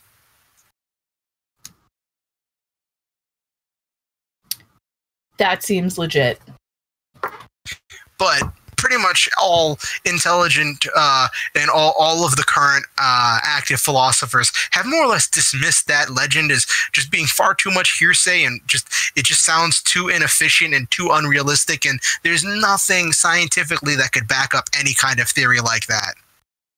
Perfect. Okay. So Leviathan might actually be a little girl. I say to my other crew members. I'm going to look to Echo and then to the rest of the crew. Eden, the attack done by Timmy might have caused you some severe mental damage. Do you need to take a small break? I got some pills right here. That'll help you out. No, thank you. Eden, the Leviathan is a ship. Right. Okay. So hear me out. Do you mean that it's piloted by a child? Sort of. Okay. This is gonna sound crazy. Too late. So, whenever Timmy was out floating around in space and the Leviathan came by, there was like this beam of light that came out, and a little girl was in front of him, and he said that she spoke to him about being good, and that little girl or little children with great power have to be careful or bad things happen to them. And I was searching through my paperwork, and I hold up a book in each hand, and I came across some obscure lore about an ancient civilization building a ship around a little girl. I know it's grabbing at straws. All right, so Legs at this point is going to turn their eyes from their usual green to like a very scanning kind of blue. I'm not actually running a scan because I don't have biological scanners to that degree, but I'm just like, have you been experimenting with substances? No, she just really loves kids now. No, it's not. Oh, God. I got a book that talks about a psychological that believes children are actually the savior. There's was a huge running stint in my home planet where every story was about a child saving the world. It was actually due to psychological instabilities. I don't think I trust Doctor with mental scans, but So, Legs, do you have any ranks in treatment? No ranks. Okay, so give me a perception check then, and Okay. let's see if you can beat a 28 Impossible. or get an nat 20. Actually, impossible. Actually, hold on. Yeah, you rolled a natural 20. But I did roll a nat 20. Yes. Perfect. So, as you are attempting to scan Eden's unique physiology, because you have very little reference because you've never actually met a human before. Yeah. Before Eden, and Eden is not normal even by human standards. You find out that it does not appear that Eden is experimenting with any psychological drugs. Okay.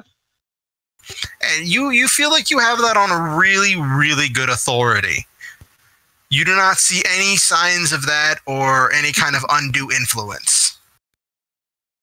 Okay. Well, my eyes are gonna flicker through a bunch of different colors before settling back on their usual green. And okay, fair enough. Everything checks out. But sure, let's say the Leviathan's a little girl. What does that mean for us, really? Nothing. Yeah, it's kind of where I was at there. It's an interesting fact, though. Potentially. Well, so, Maybe she likes cookies. That's what little girls like, right? Cookies? I mean, it Like depends on the little ginger girl. snaps. That's, But yeah. what you are saying is that she is the ship? Yes. So the lore says that she broke free and now is looking to see the universe. No, that Her- doesn't sound Her familiar. consciousness is the ship. Yeah. That's intriguing.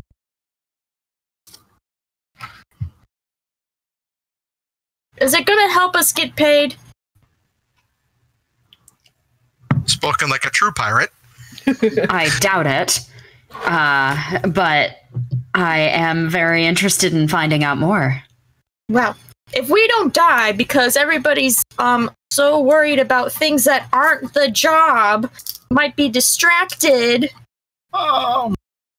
Hey. I've got 8 legs, so I've got to laser focus on at least 8 different things at a time. It's my name. And I can multitask. I can't. Now, Dr. Whitaker. I don't believe that you focus through your legs. See, that's what happens when you don't research my model. That's a fair point. Dr. Whitaker, as you're hearing this, the first thought that pops into your head is if you could find out how the Leviathan was made or how it functions, you could sell it. Yeah, that definitely. You got to stop reading my mind and let me. That's my thing. Okay. But thank you for pointing it all out. Everybody did not hear that because I'm actually saying it into my comm to Gauza at this point in time, making sure nobody can hear me, even though I'm standing right next to everybody. If we could just figure out how it works, we could probably sell it. Make a note. I'll call you back later. And nobody heard that because everyone is so distracted by deciding if Eden is either A, crazy, or B, distracted by something completely irrelevant to the mission. I'm just saying it keeps turning up wherever we go. And I think it's interesting, obviously. Maybe she wants a mommy. So we've got Maybe she does. a kind of creepy little girl following us through space. Nothing alarming about that at all. Nothing at all. What's our ETA to destination? Yeah. You know Can't come fast enough. you know that you should be at the destination in about 2 hours' time. I'm going to take a nap. Okay. That's a year for Spack. Yeah. So To be is fair, Dr. Spack's in Whitaker prison. actually going to take a nap, or is this an excuse to sneak off and do something? Oh, I'm going to go take a fucking nap. I had to deal with people not amongst the crew that I like to deal with. 4 of them. 3 of them were unconscious. 1 of them was awake. That's too much. My social, I'm run out of spoons. How many unconscious people do you talk to? All of them. Not too many. Just You barely talk to conscious ones. I don't have enough spoons for that. Just looking at unconscious people like, I'm going to sleep now. Life. So Dr. Whitaker has currently wandered off to go take a nap. What is everybody else doing in this last 2 hours before you arrive at your destination?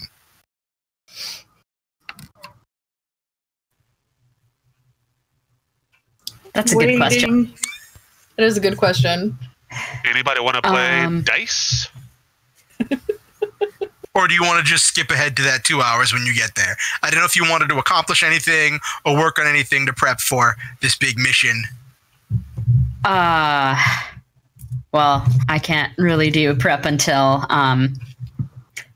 much closer before. I'm always prepared. We could go over some Leviathan theories. Echo.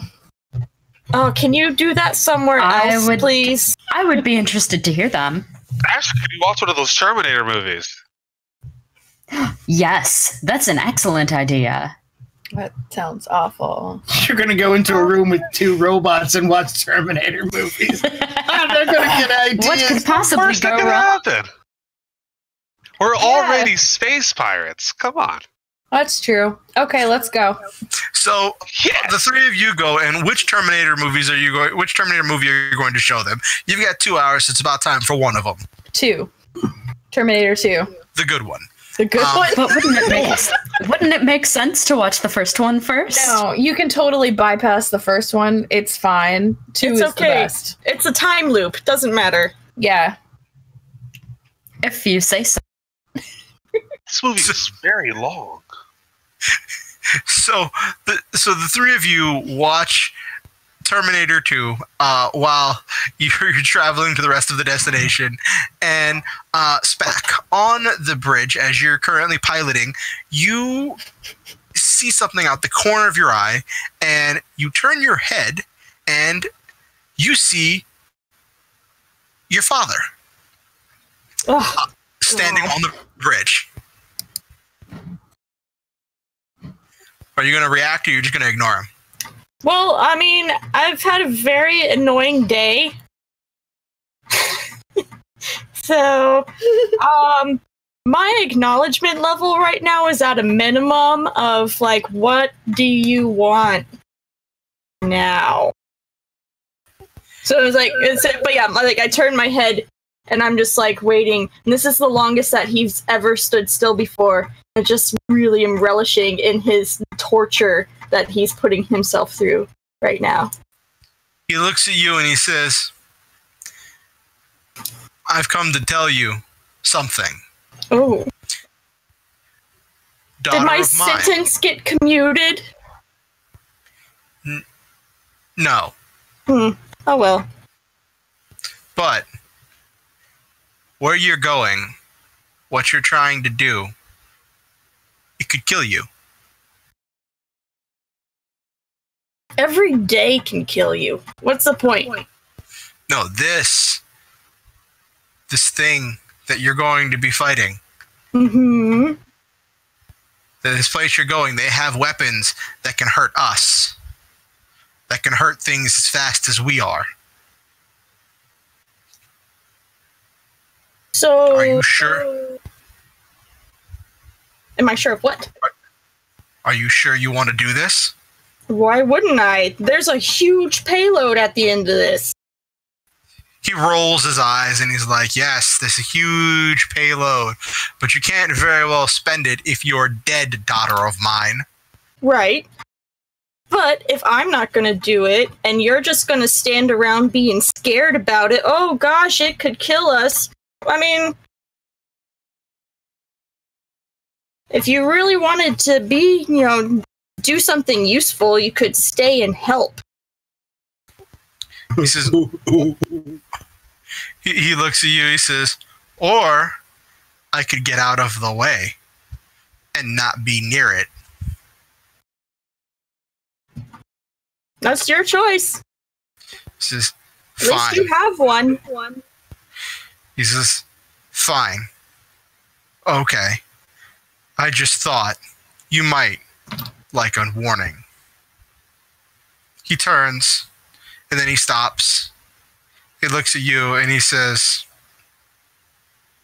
I can't take you home, but I can take you away from this.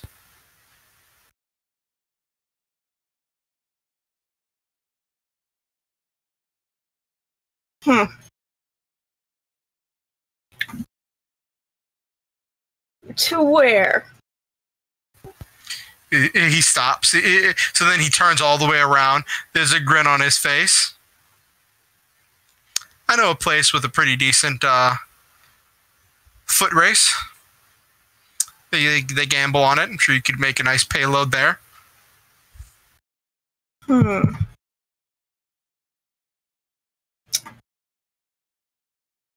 But does the prize at the end of that foot race give me a weapon that I can control the galaxy with? He says, but then you'd have to run the galaxy.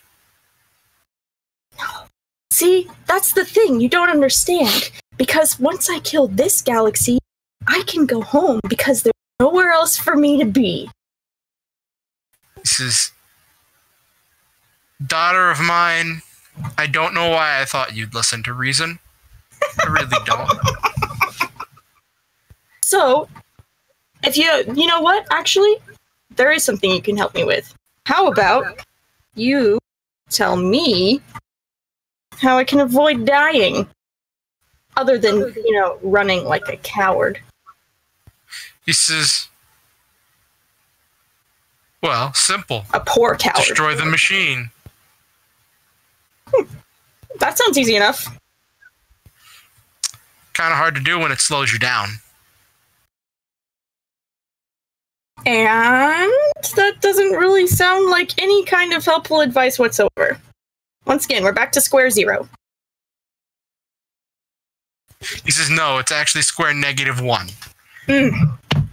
Are we done yet? Yes. And then he super speeds and a portal opens up in front of him and he is gone. Gosh. And the portal closes. It's like, kill you. It's gonna kill me to have to listen to you 5 seconds more. That's what I have to say about that. And as soon as he's gone, the door to the bridge opens and the captain walks in and says, "Oh, Spec, we're in Lightspeed. We're going somewhere." Yes, we're going to where we can make money. Ah, my cosmic Corsairs, always working. Ah, yes. Where's everyone else?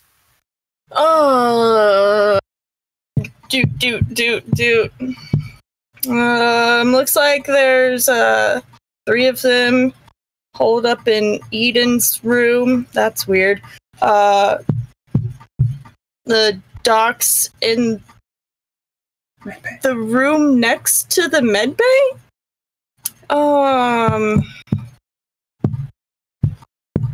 Timmy is in a coma. Thank God. And you're here.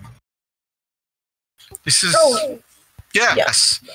Well, I'm going to sit in the captain's chair for a little bit and enjoy the view. I'm sure that whatever we're going to face and wherever we're going, you will lead us, you and the rest of the team will lead us to bright new heights of piracy. Yes, or very bright explosions. You say that like they're 2 different things. As he sits on the chair. Maybe they aren't. Now, we're going to skip ahead into the 2 hours, and then you guys are coming in to the space station where all of the supplies you've requested have been gathered, as well as it serving as the staging area for the rest of the Galactic Guard fleet that is waiting for your signal to come in guns blazing and clean up whatever you leave behind. As you arrive, you get a communication, you're getting hailed, and it looks like it's coming from an Admiral Omni. And yeah, it says in the hail that he is currently requesting to speak to Eden. Who's going to answer? I'm going to answer because they're still watching Terminator things. So it comes through and it says, "Hello, Eden." Oh, you're not Eden. No, I'm not. Can I help you? I wanted to let Eden know that we have the supplies ready for you earlier than anticipated, and you arrived earlier than anticipated, so that works really well, and we have time for possibly getting drinks before the mission. Just Wait. to discuss strategy. You want to go on a date with Eden? No, this is a strategy briefing. You know, Eden's not the one that comes up with the strategies, right? She's just talks real good. She's pretty. Will not deny that, but what I'm just,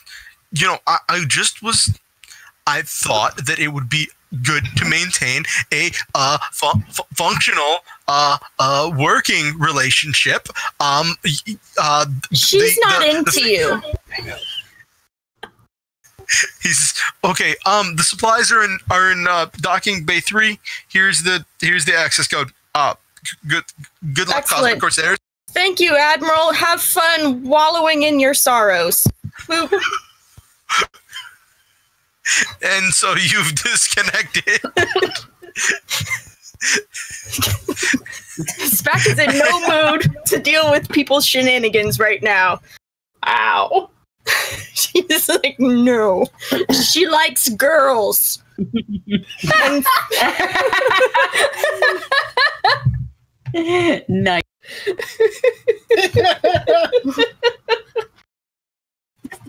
So you guys pull into the dock, and the dock workers send over the crate full of the supplies that you requested. And the crate gets pulled in and is currently loaded in docking bay 3, which is right next to docking bay 2, or at least what's left of it.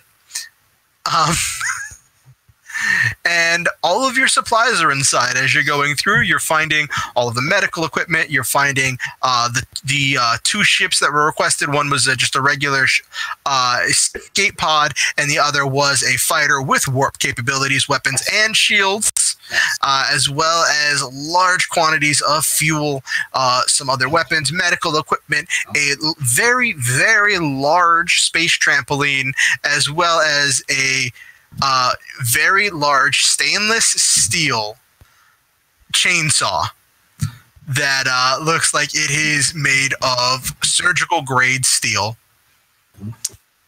as well as there is a peacock, a very confused peacock that is orange, sitting in a cage.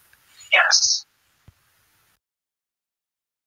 And you forgot the one giant crate, 20 tons worth of bolts of all the same size. Yes, and then there is a 20-ton crate of bolts, all the same size. Great. Yes. So all of you are looking at this equipment that was requested by Dr. Whitaker.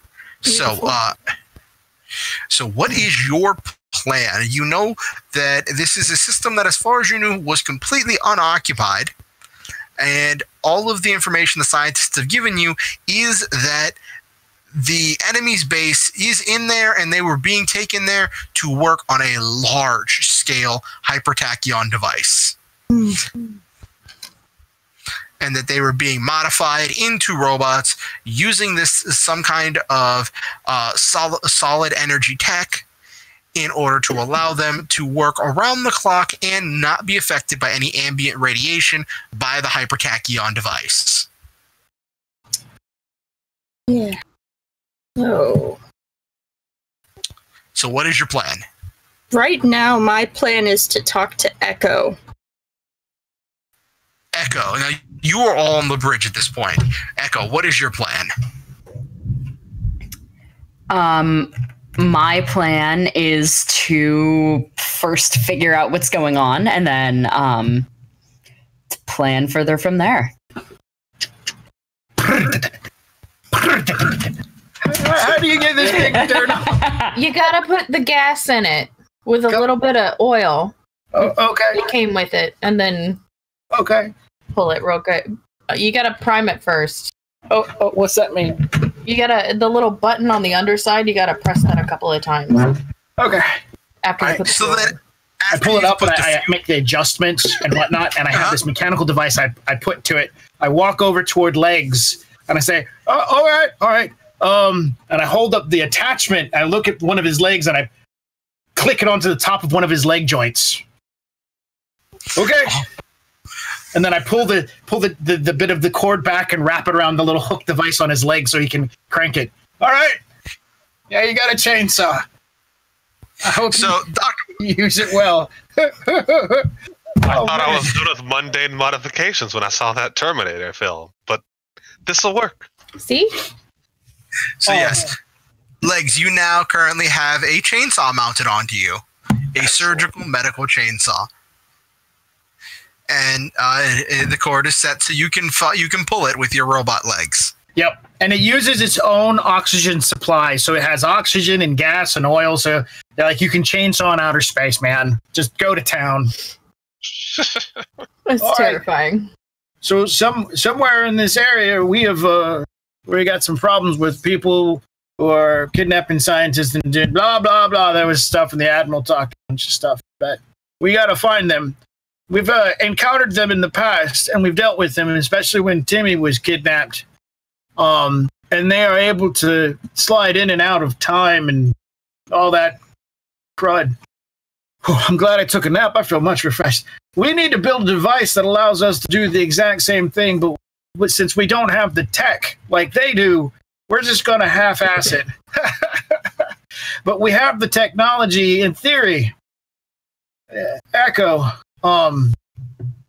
Yes. I wanted to let you know that I was able to download research from the station, and I was able to hack several other locations, and I found a bunch of paper trails that revolve around your work. I haven't been hiding it from you.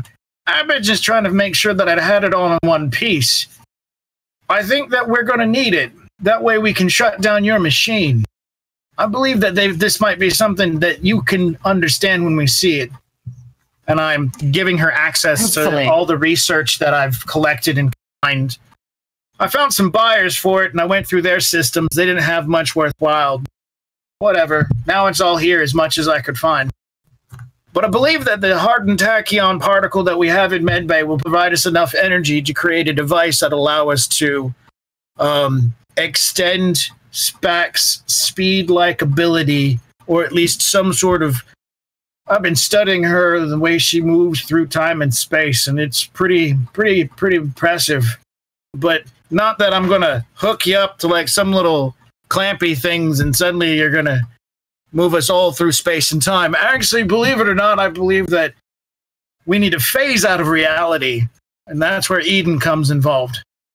I believe that we have the ability to build a machine that allow Eden to slide us out of time and space so that when we get hit by their space reality warping machine, it won't affect us. I got some ideas, but I'm not the expert here, so I'm going to need some help building it. That's what all these parts and whatnot that this Yagov Federalist gave us. Even the trampoline, as I'm jumping on top of it. No, actually, that's for Trampoline Tuesday. I love Tramp Tuesdays. Yeah, I mean, who doesn't? I haven't heard of this Trampoline Tuesday, but it sounds interesting. The thing It's quite exciting. is that we're going to need some sort of reference to work with. And I'm going to not use big words here, but back, you know how to move in that way. And when you do so, you're going to create waves. You're going to affect the space-time continuum around you. Follow me so far? Yes. You know how to go home, but you can't because of something, right? Right. But you can try, right? I could try. Okay. We can, Eden, Echo and I can figure out what the frequency that relates to space-time. We've got a mass drive that we can use, and then we can hook it up to Eden's ability, and then we can allow all of us to move to that speed. If that makes any sense. But it's just going to take a little bit of time. How Which much we time are have. we talking? Okay. The faster we get started the project, the slower we'll start moving through time. And then we'll burn up the tachyon energy source until there's nothing left, if that makes any sense. They have basically the same device, but they just have a bigger power source of some type. And I believe that they're utilizing Echo's technology. Would this be quicker if we implemented SPAC speed? It's not about speeding me up, it's about slowing everything else down. That's pretty much what we're going to do. We're going to slow down space-time around using Eden's special abilities. And it could do that. We could, yeah, that's what I'm saying. We could use that. We could take we could take less time using Pretty someone much. fast in a slow space. Right. Is what Let's I'm get into the details of it. But as we start slowing down time, we're going to have more time to work with. But I think that's the where we need to go. And my head wasn't in it because I had to deal with a patient. All right. So, I guess. What Dr. Whitaker is asking for everyone, just to make sure everyone's on the same page, is to create a time bubble using Eden's ability to slow down time, or to phase out, to create more time for you guys to build a machine that would allow you all to be protected from the hypertachyon wave that would slow you down by speeding you all up. Correct. Do I understand And that properly? The only reason, that's exactly right. And the only reason where we're going to do that is by matching SPAC's super speed ability to the same frequency, getting Eden to match SPAC's super speed ability, and using a large power source, i.e. that crystallized tachyon in the medical bay. but I don't have the tech skills. I kind of have the science skills. I kind of have the tech skills, but we have a tech person and a scientist. So I'm figuring that we can just make the two of them together.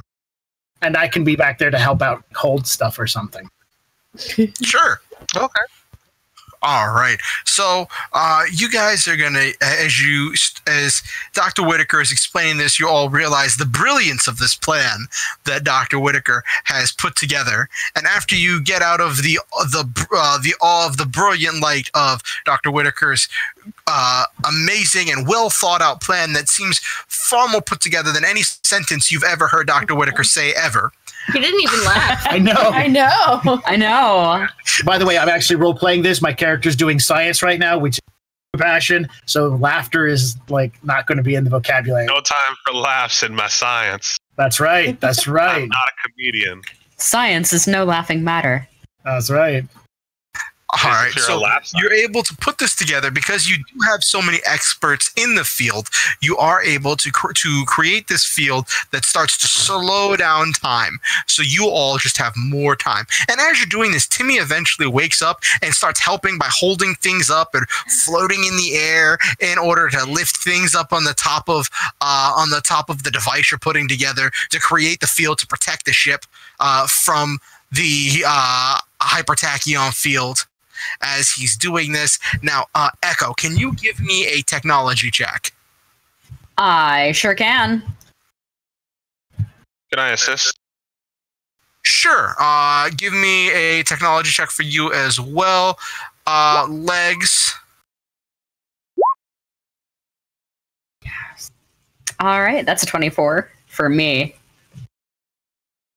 Okay, so as you're putting this together using your knowledge as well as the compiled notes from Dr. Whitaker, you are able to put this together in less than it's a little, for you it feels a little bit over a day, but in the reality around you, because of how you're slowing time down, it takes about an hour and a half in the actual time of what's happening outside of your bubble. Nice.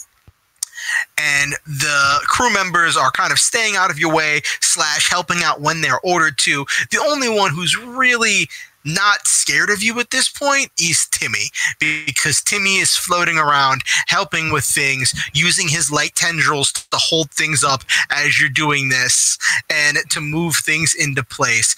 As you have finished constructing, and at the end of this, you have constructed a device that can use the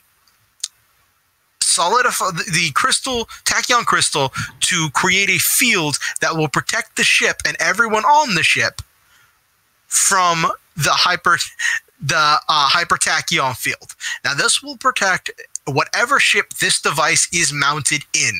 So are you going to mount it in the actual ship, or will you mount it in the shuttle, the fighter craft that you have with warp capabilities? That's what the fighter with warp capabilities are for, so that we can go in with weapons and shields and be able to get out if we need to. We can also tell our big ship to go on its way so as not to put itself in danger. We can get in there, do what we need to do, and get the fuck out. If shit goes bad, I'm pretty sure we're all able to use that escape pod to jettison ourselves to safety. This is my plan. Okay. All right. So as you've loaded this on, and just to make sure I have this clear, you're putting the protection device on the fighter craft that you're going to be using to go into their area, and then you're going to be keeping your actual big ship further out of the danger zone. Right, because we already know that a small ship can go stealth because of someone who's in our team. Yes, and this small ship is just small enough that Eden will be able to make the entire ship invisible and insubstantial. Then we can go into wherever they're at and murder them all. Yes. Okay. So after all of that prep work, all of that, you've loaded up the You've loaded up everything onto this fighter craft, and you go to take off, and you're getting in and getting ready to launch. All of the crew is showing up in the hangar in order to say goodbye to you and wish you all good luck on your dangerous mission. The captain stands there and gives you all the salute and says, Cosmic Corsairs, I won't say goodbye. I'll say, don't be late for morning muster. Right. I salute back. And I let my manipulator, Is it the one with the chainsaw? Oh no, the chainsaw's actually on my leg. Like the manipulators are just a little. Okay, I didn't know if you were going to salute with the chainsaw. I do not do chainsaw salutes. All right, and then little Timmy meets you guys. It comes out onto the dock as well, and he has a little backpack strapped to his back and is wearing what looks like a homemade Cosmic Corsair uniform, or that says Cosmic Corsairs on it. He's like, all right, let's go, guys. Whoa. Hold on. You need to stay behind and protect the ship. We're done. Yes. Close the door. Boop, boop, boop, boop, boop. No. That sounds like a terrible idea. So the door closes right on Timmy's face, and he's like, oh, no. Stay back. Protect the ship. You have to protect the ship. There you go. Step out of the ship. Let them know, because you can phase. Jump back in. Give him So you step out of the ship, Eden, and say, and tell him that he needs to protect the ship, and he says, okay. I'll protect the ship so we can slay our enemies and feast on their insides, and we can bask and bathe in the blood of their excrement. What? Maybe not excrement. He doesn't know what that word means. I know. Warming up the fire, those jet fighters, Yeah. gravity fields, and repulsor engines. It's very important, since we're leaving, that Timmy you have to stay here and protect the ship. Just anybody that, anybody bad that tries to come onto our ship, just let them have it. Just don't hurt the ship. He's like, yeah, I've been practicing, see? And he spreads his arms into, he assumes what looks like a T-pose, and the light tentacles that come out of his arms, instead of being the just blunt tentacles they were before, they turn into the sharp, solid, light scythes. And he's like, this way, I can cut things instead of just smash. It's better for piercing armor. That's beautiful. Not that I practiced. I'm so proud of you. And so now you guys are taking off to head towards, you phase back into the ship, and you take off towards the enemy base. And whenever you get into the system, you instantly see on your scanners so much traffic that you couldn't see until you were in the system. It looks like there are ships going back and forth between all 6 planets in this solar system, and you see what looks like there are bases on all of these planets. Now, 5 of these planets from your initial scan look like they have been completely strip mined for resources and materials. They look like there are holes all around. Their entire environments and atmospheres have been destroyed. Like some kind of processing plants were destroyed, were built there in order to process raw materials, and created mass amounts of pollution, killing off all of the natural inhabitants of all of these planets, except for one. Well, I am going to actually do some rewinding because I need to talk to Echo before we leave. Because I won't be able to talk to her on the ship with all these people here. So, yeah. All right. So whenever you talk to Echo before you all leave, what did you say in your secret conversation? So, yeah. So as Eden is gawking over Timmy again, I'm gonna up to just appear right next to you, Echo. I need to talk to you. About what? Stuff. Come on. Stuff that the doctor here. And so she grabs you and super speeds you off to the corner where no one else can see you or hear what you're talking about, because they're all distracted by Timmy, engines, prepping for a suicide mission, so on and so forth.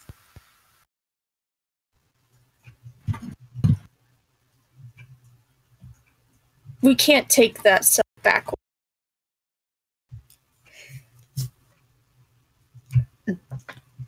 Why not? It's dangerous. And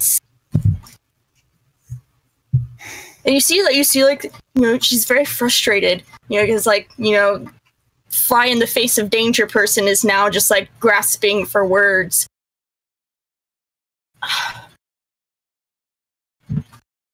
It could kill everything that I ever cared about. And how do you know this? I just know.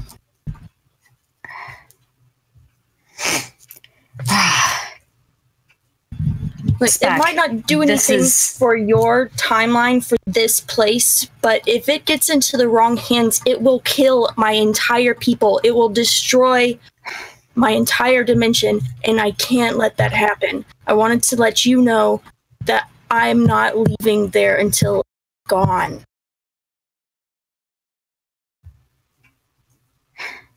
Spac, this is my life's work.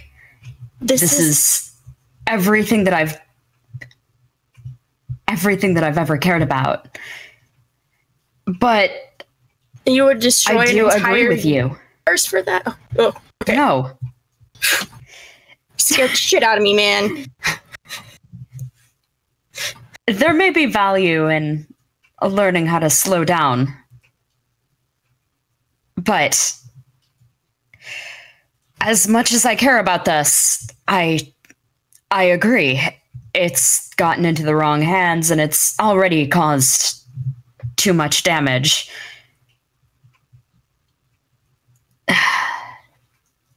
Perhaps you're right, and I should give it up. I can't let it be used for any more harm. Well, that was a lot easier than I expected. Good,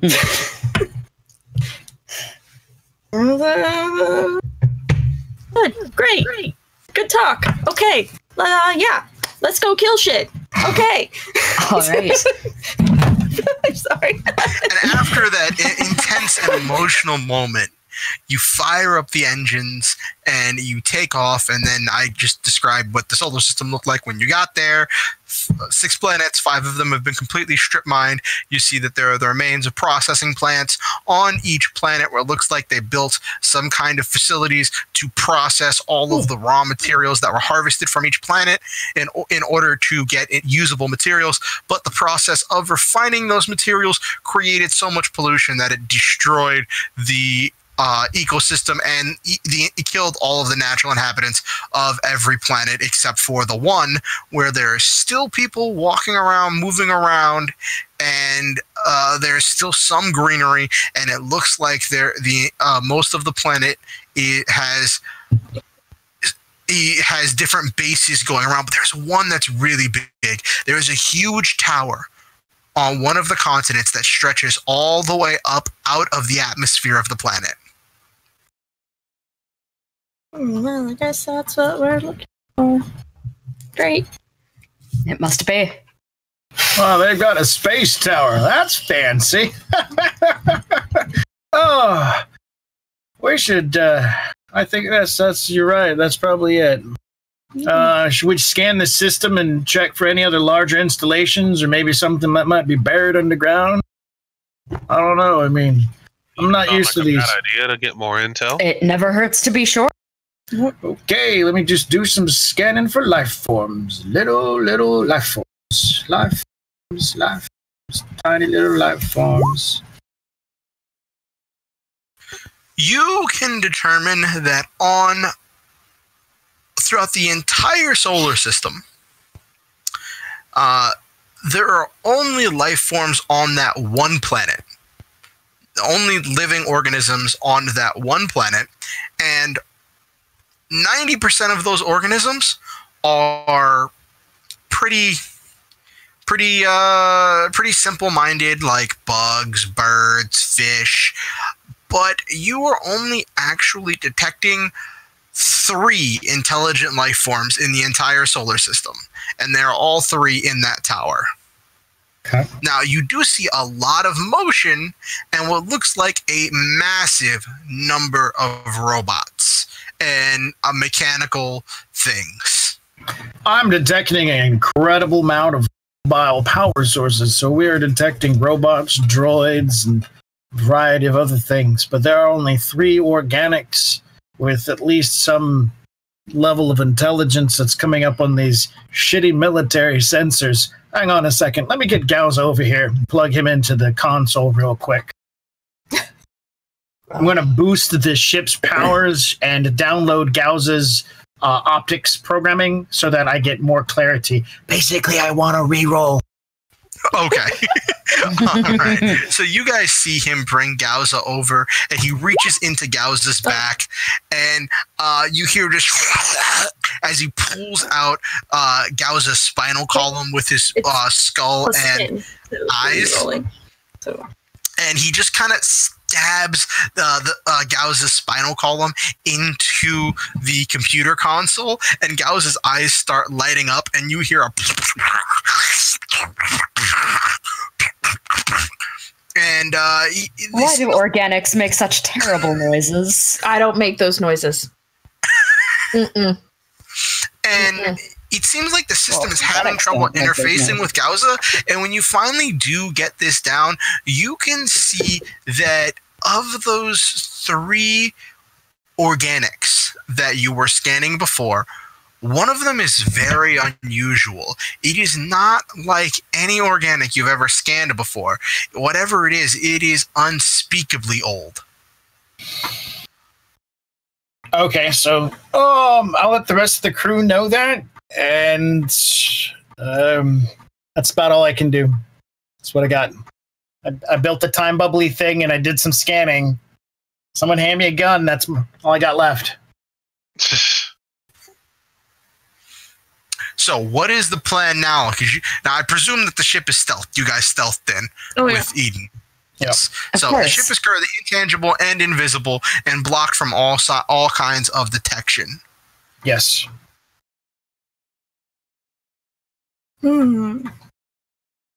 I do very much like Radio Free Supplies' suggestion of get the medical chainsaw, cut the unspeakably old thing in half, and count the rings inside. Well, I mean, one of the things is we don't know. It's a very good suggestion. Yeah. I mean, I'm not opposed to this.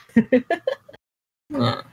Like, we don't know if that old one is even part of it. They could have it trapped there, like the Leviathan. Now, you could cut it in half with the ship a little bit faster, I think. Now, you also know that all 3 of these individuals are in the top of the tower that is just outside of the planet's atmosphere. Interesting. But where's the device? Because if... Oh, shoot. I didn't even scan for that. Hang on. No, you didn't. Oh, you're right. I'm so sorry. Hang on. I forgot to scan for high energy. Good doctor. You did specifically ask for life forms. Yeah. Why does it sound like an episode of Killing Island now? And now Gauss's eyes glow because his spinal column is still currently plugged into the computer system, and he makes a... Oh, sorry, the processor's not functioning. Let me plug the quick finger down in there. Keep the gas from escaping. Finger down where? He puts his finger on the top of Gauss's head where that was currently bubbling up steam in order to plug it up, and then it starts going from a sound to a I will display the That information never location of the. I display the information on the screen. Guys, it's And so then the challenging every time. And so the screen displays that the central core of the device is in the very top of the tower. It is on the same floor with those 3 organisms. Well, it sounds like we'll have to go to the top of the tower then. We could shoot the tower. Cut it from the base, then it's going to be unstable. It'll be easier for us to destroy That's it. a very good idea. So we're going lumberjacking. I suppose so. We didn't get How- that chainsaw for nothing. Fair Sounds enough. like a very good Fair use enough. for the chainsaw. So you're going to use the chainsaw to cut the tower down? Don't, No. no, no, we're gonna blast it out of it. Yeah. Well, how? First of all, I should ask: is the tower like how big around is it?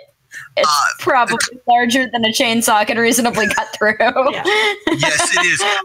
I was with you guys until you said a reasonable use of the chainsaw, and then I was like, wait. Hold on. Just wanted to clarify that. Okay. So you are not intending to No. physically use the chainsaw to cut down No. the tower that is large enough to stretch from the surface of the planet out of its atmosphere. But it is fun to think about. It is very fun to think about. Okay. So, alright, let's make a decision, guys. So what are you guys going to do? If we start shooting it, as soon as the ammunition leaves the ship, it will become substantial again. So we don't have to worry about unstealthing. As long as we're able to shoot through it quickly enough. I don't know. I'm just worried that their ship hasn't showed up. That is Well, correct. like I said, if we do it quickly enough, it won't matter.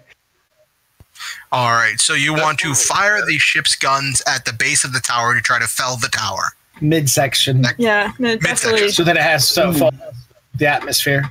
Are we able to scan the structure and look for weak points?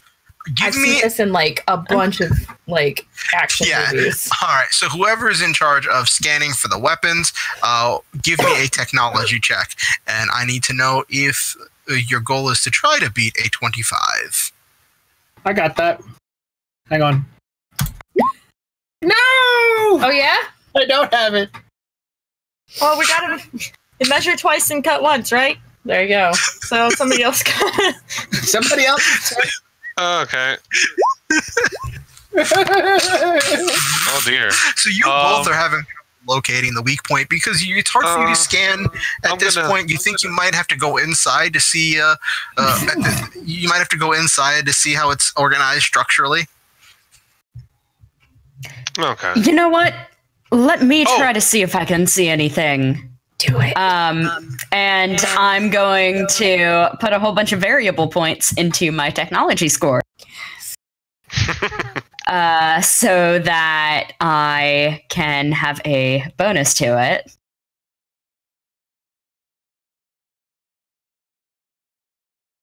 Is this how it ends?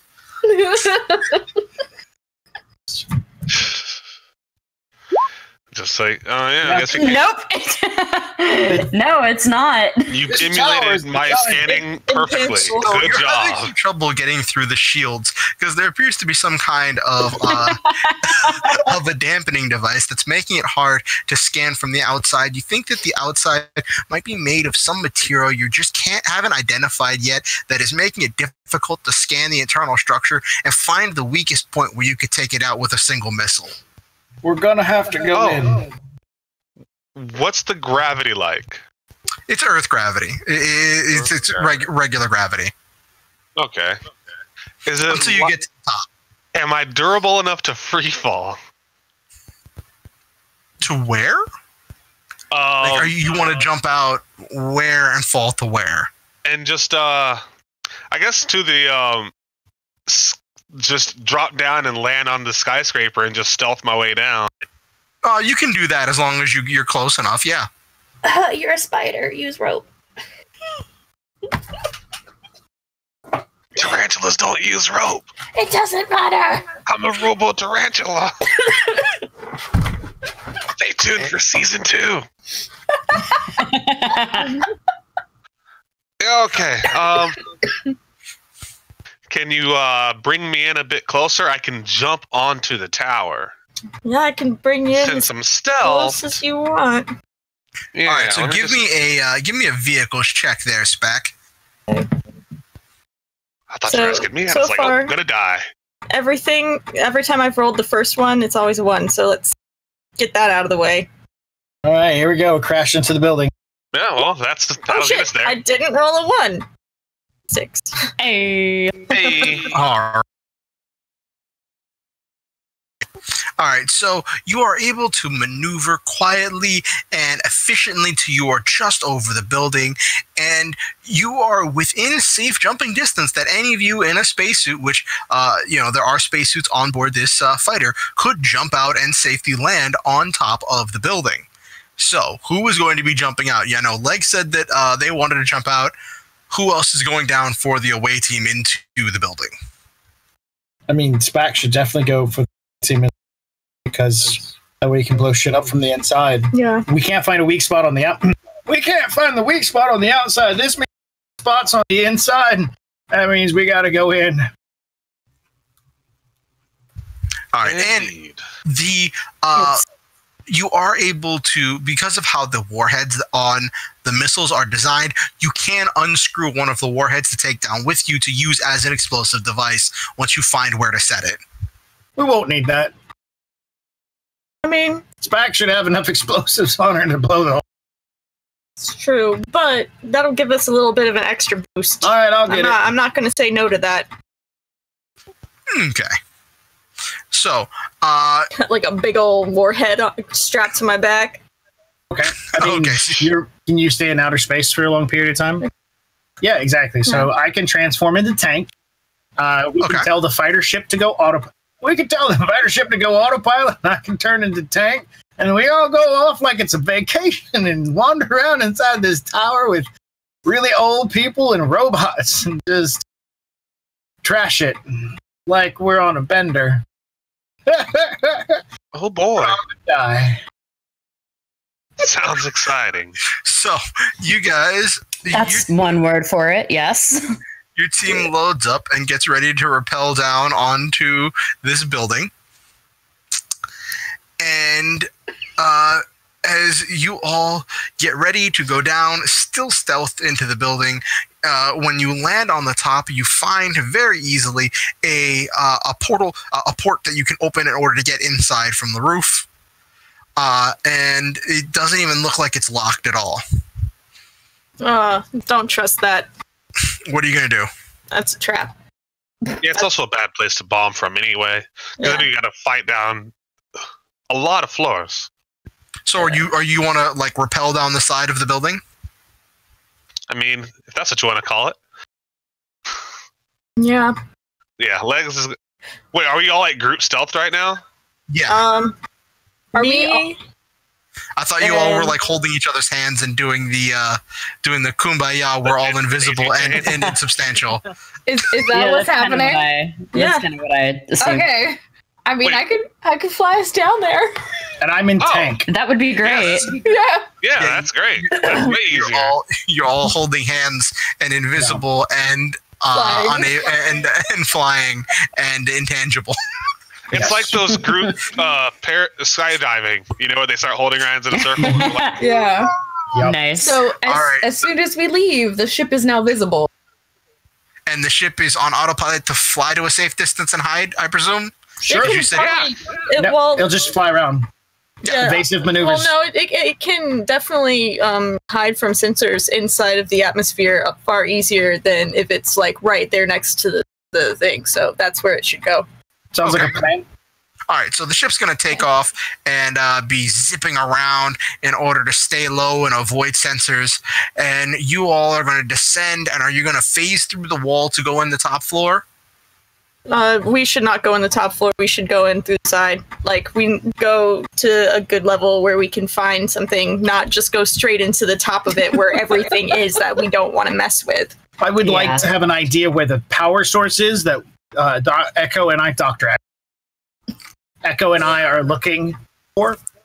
All right, so the power source is on the top floor. So we should come underneath that floor so we can come underneath it, the explosives underneath it? Does that sound like a good idea? I mean, blow it up from underneath? Yeah. Or do we want to stick the warhead right in it? What are y'all going to do? Underneath sounds fine. Yeah, I mean, with the warhead, the explosion will go up. Do you also want to explode, like put the warhead inside of it? Because I can also actually. That's a fantastic idea. So let's come from underneath it. Okay, so you all come in on the floor underneath, and whenever you come through and you become solid inside of this room, your scanners show there's breathable atmosphere, but you all have a way to survive without needing to breathe. There is a computer terminal in the room. You are directly underneath the power source. You see there is some heavy-duty cabling running down the center of the tower.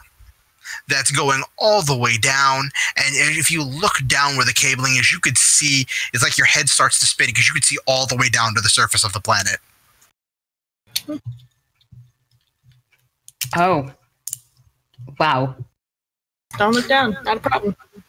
And the device and its power source and all of that is at the top. One is a couple floors above you. You didn't come in like one floor below. You came down a couple floors into an unoccupied room where there are no machines. It's just you guys and a computer terminal. And there's a locked door. See if we can keep that door locked. Okay. Tank will walk over, locking door, and pull out his welding torch and begin sealing the door. Okay, so he seals the door shut, and you around, and the door is now torched shut and welded to the wall, and the door just, like, you're not sure what metal it's made of, but it is so soft that it just, like, glues together as soon as the slightest bit of heat is applied. Like Play-Doh level glues together. Okay. So while Tank's doing that, what's everybody else doing? Anybody want to look at that PC while I start?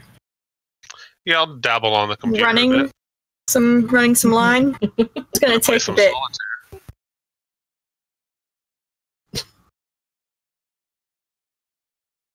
So yeah, by a bit I mean. No, it's sort of like when the. Sorry, what'd you say? You guys cut out. I cut out there for a second. Yeah. Oh, I'm gonna go work on the computer. All right, so just give me a technology check. Sure thing. Jesus. I know, right? You got like 2 rerolls. I know, but I'm scared if I use it. Well, you know what? Yeah, I'm going to go ahead and use one. Okay, get a hero point for that. Using that hero point that was given to you by. Still better. Better. Yeah, it's better. All right, so as you're going through this, Never been you're nice. able to. Using your technology skill, you're able to bypass the security system, and you're getting in, and there is a number of private emails listed in there, as well as troop movements and data about resource collection, and there's just all of this data. Like it looks like you're connecting straight into this massive email inbox with a lot of data coming through it. What are you going to do with that? Mark all emails as red. Yeah, yeah, that's the first thing. I mark all emails as red. Then I'm going to go ahead and scan out for or filter for anything relating to tachyons or energy, anything along those related subjects of Dr. Mac's work. All right, so while you're working on Dr. that, Echo. Spec, you were prepping the warhead, right, for demolitions? Yeah, actually, I'm how long would it take for a normal person to wrap a debt cord in a nice woven intricate pattern that cradles the warhead inside of it, directly underneath where the energy source is, that is at least 6 inches thick of line? So that would normally take... You're muted. Can you hear me now? Yes. Okay. That would normally take about 15 minutes. For a normal person to do that? Yes. That's right there. Okay. So you can reduce it down to 6 seconds. Holy crap. Okay. Oh, no, I'm sorry. Hang on. No, I have a 15 in my... 1/8 of a second. Yeah. Okay. All right. So you do that. So you see me like crack my knuckles. All right, I'm gonna need you to go insubstantial and hold this right there and move. Got it? Okay. All right, and then cracking all my knuckles, and then and you see like there's this like really thick web of line, and you feel like this energy that's just waiting to be released, and it seems pretty dangerous. And so then like, okay, you can let it go now. Okay. Don't worry. you see like there's a line of just thin, almost like gossamer coming out of like one of her like longer claw arms, and it's like, it's good. Everything's good. Just okay. Let me know when you guys are ready, because as soon as I snap this, it's gonna go. You know. All right. So, Echo, what are you working on right now?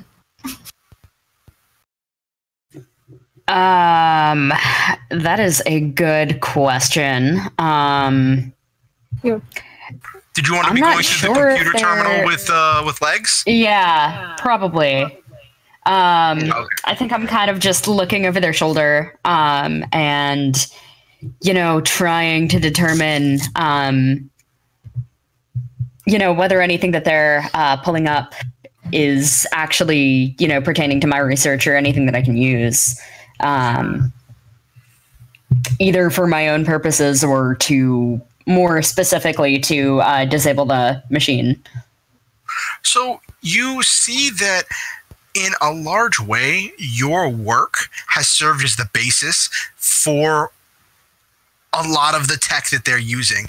They use your robotic designs for your high energy capacity batteries to power lightweight robots to make their robot army, and they use that for a lot of their equipment and their manufacturing facilities. And you're seeing this long list of things where they've taken all of these things you designed for good and warped it into this terrible thing. And then as you're going through all of these emails, you find one that catches your eye, and you see that there is one that lists the different mercenaries that they used in order to steal different technology that they utilized.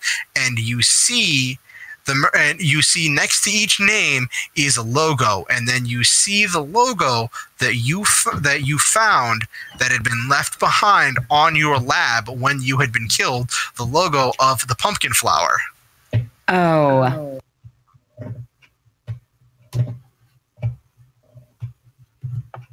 Oh? And do I see a name that's attached to it? Yes. The name that you see attached to the pumpkin flower is the Rotting Garden.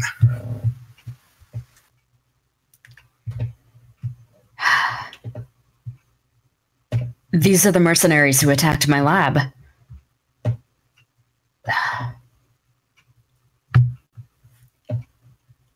The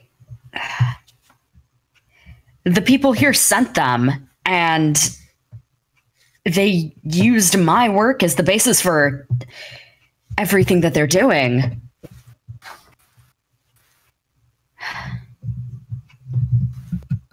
We have to shut this down. Well, I can rig this whole tower to blow. I mean, if you guys are having fun on the computer, I mean, hey, yeah. Back. Hey, Eden. You want to go for a ride? Sure. I need your help with something. Okay. Okay. What are you doing? Well, first I need you to grapple onto me like a spider monkey. That's what you call it, right? When you're right? Okay, Yeah. so I need you to do that, and then you need to phase us, and we're gonna be covering this whole tower. Me and you and me. We're gonna blow this tower up, and you will see. All right, so you're gonna fly around while invisible and Well, insubstantial, because I want to make sure that we can go. I'm going through floors, everything. Like as soon as my power line, like leaves like our area of influence, it's like stuck into like wherever it's at. So it's like integrated through the metals, through all of the wires, the lines, the cables, everything. So you're just flying around, and as you're racing at full speed, going through everything, well, not quite full speed, but you're going through this. You're going past robots and machines that are all up and down every single floor of this tower, and they all stop really quickly. Like when you go past, like, huh? What was that? And then you're gone. And you just keep going and going and going, wrapping all the way around. And then whenever you get to all the way down, then all the way back up, and you get up to the top. And then when you go up to the top, you see this large insectoid thing with glowing red eyes sitting on a throne with a long flowing cape. And in front of it, you see 25 robot soldiers with gleaming spears, where the spearheads are made of solid light, and each one of them has flaming red wings, and they are all sitting there they're not sitting, they're all kneeling, all facing outward from the throne, like they're waiting for something. Okay. And none of them see you because you just go.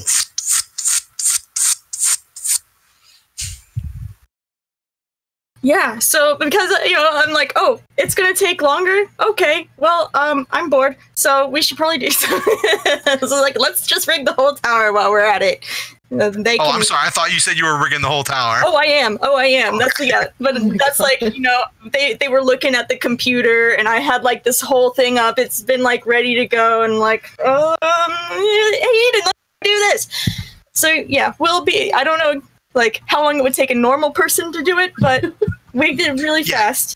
And it took you about 5 minutes to cover the entire tower at that point. Yeah. And then after you cover the entire tower, the screen cuts. We cut back to these two huddled in front of the computer terminal, and you see that there is a place to plug in a drive to save data from this computer terminal. Do you want to save these emails for future reference? This may be your last chance to obtain this information, Echo. I can decide what to do with it later. I'll save it. Hopefully it won't. I'll save it. I'll look at it when we get back to the ship, and I'll decide what to do with it there.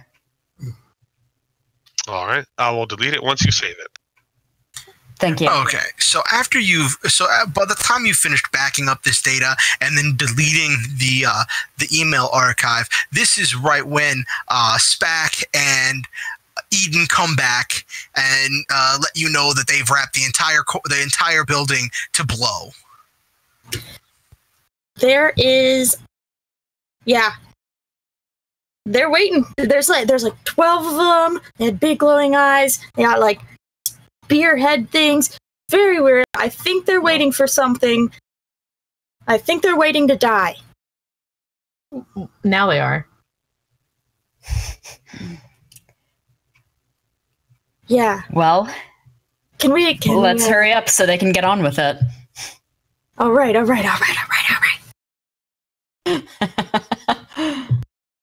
So Everybody join hands. It's gonna be. So, yeah. So how are you going to escape? Oh, that's easy. I have jet thrusters, and I'm strong enough to carry people, and I can put out a force field that surrounds us all. Problem solved. Phase us through the wall. If we get caught in the explosion, it's fine. I got that. I have a protective force field. Also, I have a radiation field that I can put in points into. I mean, we're probably gonna need that. I don't know what that's gonna do. It's like Then I will totally turn on my protective field.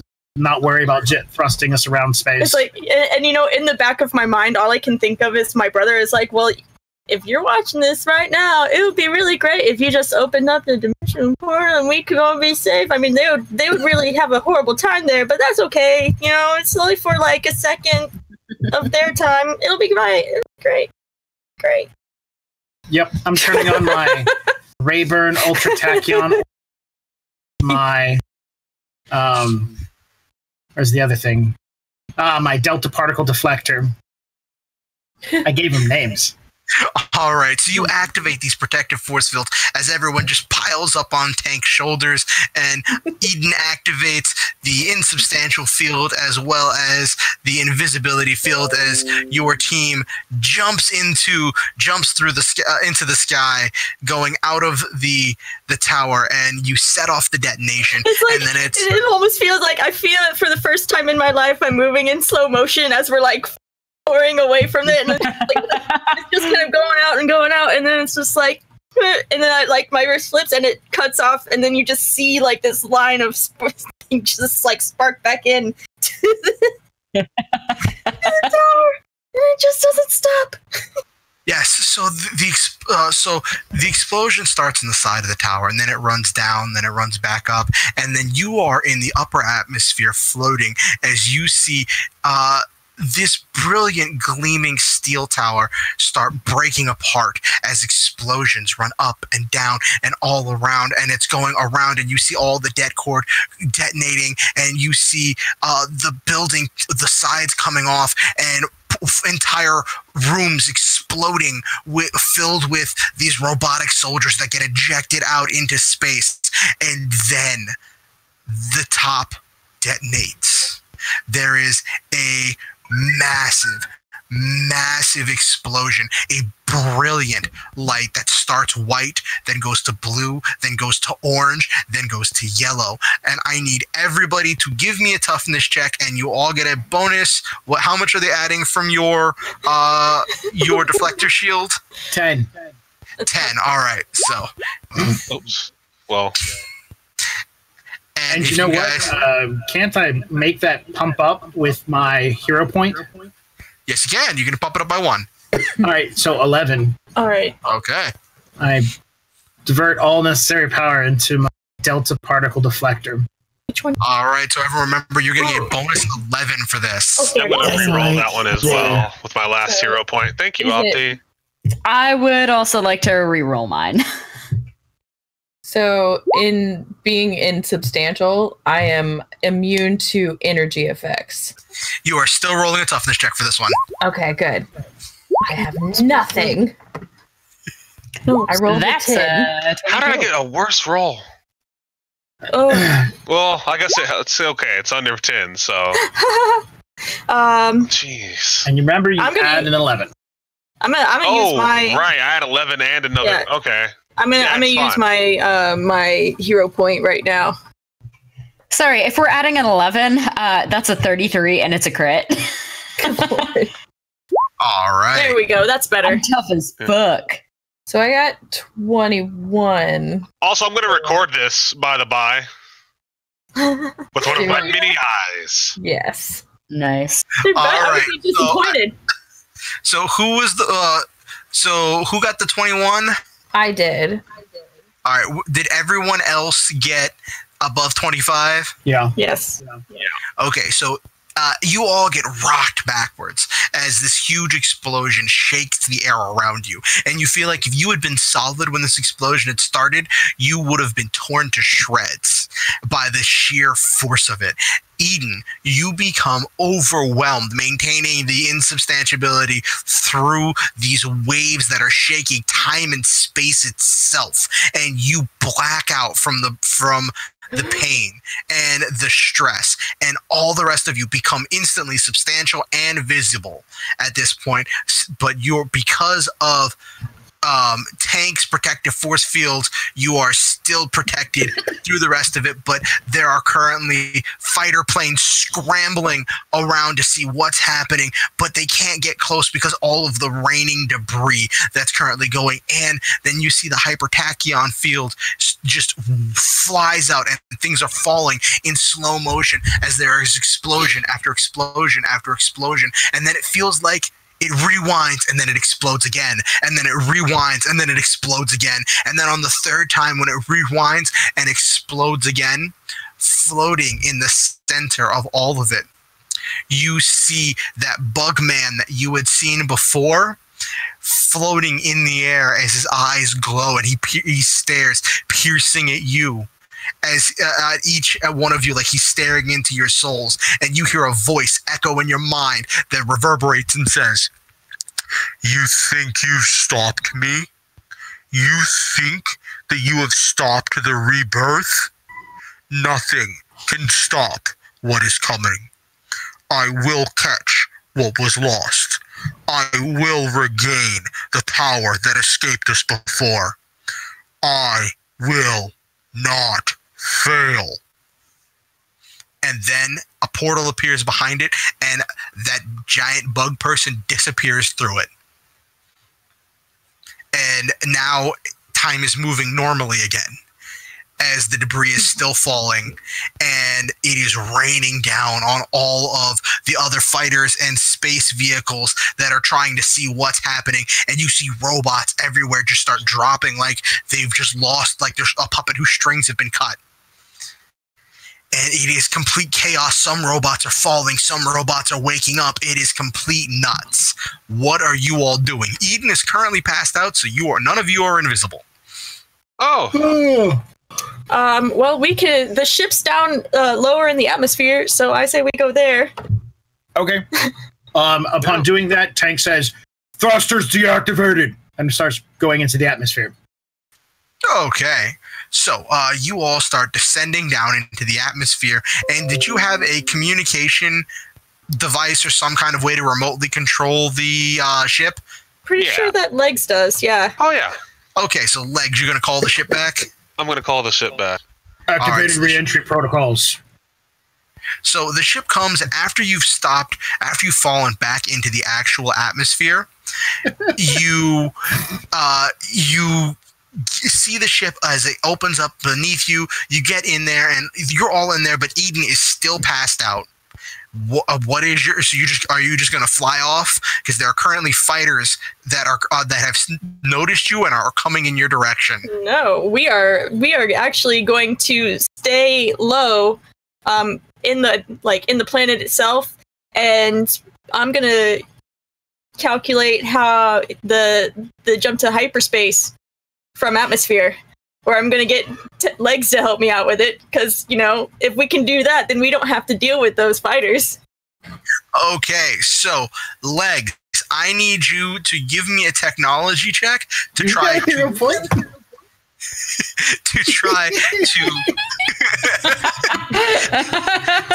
calculate this trajectory to not have this ship burn up from going to warp speed inside of an atmosphere.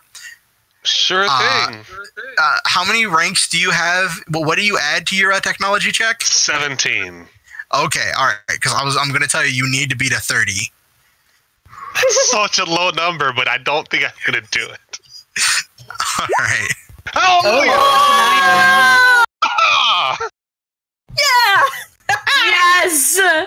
Amazing. So, Incredible! finally a good roll. You are able to plot the perfect course and find the perfect frequency to accelerate up to hyperspeed inside of an atmosphere without burning up this tiny fighter, but it will consume all of the shields the fighter has. But you find this path, and you give the coordinates and the trajectory to SPAC, and you say go. And SPAC, I need you to give me a vehicle check. Okay. In order to see if you can properly execute this, you have got to beat a 28. Oh, I don't know if I'm gonna do that. You could do it. I mean, I would love to do that. Back. Where's my character sheet? I don't know. Oh no. Sorry. Bad. All right, what did I get? Because I'm not on that page. 38. 38. Holy shit. Yes. So you execute this perfectly. Oh And man. you pull Oh man. this Hold off. on. Hold on. I totally Okay, want. go for I it, got go it. for I it, go got for it, it. go for I it, got go for it. it. So it's like we're going. He's like, this is it. I was like, are you sure that's it? Yeah, that's it. Okay. Oh man. If we do it just this little bit further in, we're gonna blow up the atmosphere. Let's do this. So as we like do hyperspace or warp, whatever you want to call it. I've been playing Star Wars hyperspace. The engines kick on at just the perfect moment when there's like more molten material and gases and explosives, and it just completely fireballs the atmosphere as we jettison away. And then starfighters trying to fly down to get us because they knew they were there. So you cause a chain reaction that ignites the entire atmosphere, combined with the debris that has fallen down from the from the tower's destruction. And in the rear view camera, as you are accelerating, the last glimpse you have of this planet is the entire atmosphere is igniting, and you've turned the last remaining living planet in the solar system into a raging fireball, burning like its own small sun. Yes. Yes. We just Amazing. killed all of the birds and the fish. They were already Hey. dead. He said there were only 3 life forms. I did. Only And besides, 3 you're unconscious. You don't know. intelligent life Yeah. forms. But it's Only okay. It 3 doesn't matter. That's fine. It was really cool, so it was worth it. That's okay. I'm unconscious. I don't know all this. All right. You That's guys, it. you safely make it back to the ship. Okay. And as yes, At some point, Tank would detect that there's no longer a threat, and Dr. Whitaker and Galza would separate. What is her current situation? Is she injured or just unconscious? she is just unconscious. Okay, good. I'm just going to leave it that way. She doesn't need medical attention. I will put her up in a chair or something so she's not laying on the floor. All Dr. right. Whitaker, you're not going to do anything about her? Well, I mean, she's just unconscious. I could give her some drugs to wake her up. I could also stick her inside Galza, but I wouldn't hear the end of that. So Please no, don't I'm do not going that. to do anything. I'm just going to let her be. Humans are pretty But resilient. is she all right? I don't know. She looks fine to me. You're a doctor. It's fine with me. All right. I'll give a medical scan. Hang on. Let me say that. All right. I'll scan her. Boop, beep, boop. Beep. Beep, I boop. thought it was Dr. What is Whitaker. I'm sorry. but it seems Please she's tell me that Dr. Oh. Whitaker is making the beep boop noises He's with his making the mouth. beep boop noise with his mouth. He's just holding his little pad. He's just holding his pad. He's not Good. actually doing anything. Going beep boop beep beep beep, making sure that you're not noticing. So there's my medical, staring at her, and this is my deception. I'm gonna roll perception against him. Go for Or it. whatever it is. Yes, give me a perception. Oh, geez. Is that perception or is it insight? Insight, sorry. Oh, boy. Come on, give it to me. That's better than his deception. Oh my god. This is absolutely terrible. Why is Dr. this so much Whitaker, I know you're CVP? not actually doing anything on that pad. She's fine. I told you she's fine. Look at this. Pick it up. Pick her arm up and drop it. See? She's fine. Trust me, I'm a doctor. Do you think I'm stupid? No, look what you built. Oh. So as you're messing around with Eden's body at this point, Eden, you start to come around on your own, just from your own natural resiliency and experience with explosions. You gotta be whenever you get around here. I'll kind of like sit up and go, "Oh man, that was intense." Yeah, you missed a good half of that explosion. It was pretty amazing. You're all right. Of course I taped it. Oh, thank you. I need to. I want to watch the instant replay. Of course. Sorry, I just got really overwhelmed. You have interesting priorities. Yeah, I know. See, she's fine. I said she was fine. She's fine. How many fingers do you see me holding up? What? See? Oh, yeah. Now, from where you are, it's going to be a few minutes till you get back to the ship, because you had your actual ship wait very far away just in case. Are you guys going to do anything on the return trip, on your triumphant return? Are you going to share any of the information that was gathered? I'm going to share that explosion information. Yeah. I'm going to share the beers that I left inside of Gauza. Oh God! Nope. Have those all to yourself. Will you pull the neck straw out? No. I just got he's got a cooler in one of his legs. Does his rectum double as a bottle opener? No! Yes. I'm going to watch the explosion. I had to know. I can just imagine he just pulls the beer out like, yep. Ah, yeah. So Why? yeah. I hope that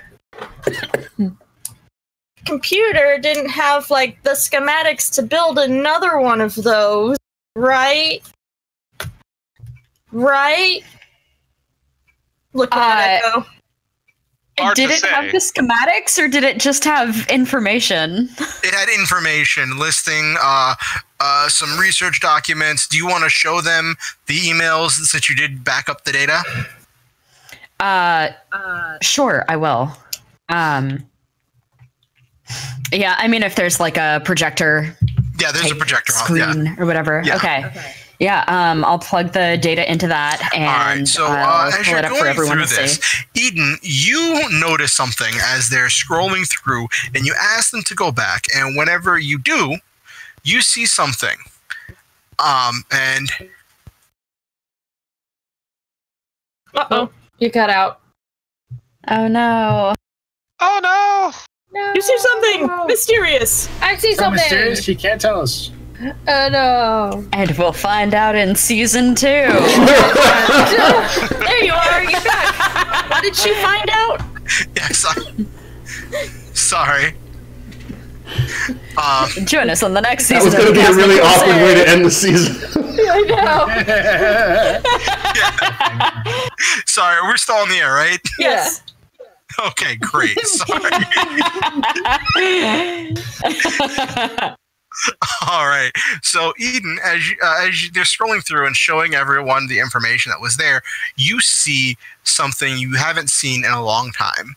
It's a set of coordinates, and it appears to be the subject line of an email.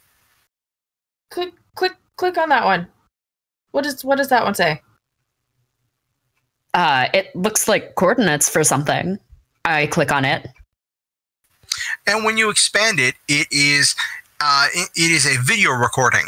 And whenever you click on the recording, you see an insect like the guy that you had seen before, but bigger.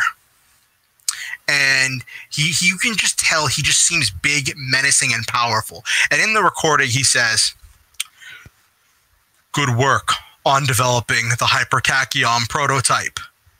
Thank you for getting it up and running. Based on the data we gathered from you activating it, we were able to locate the original hypertachyon device.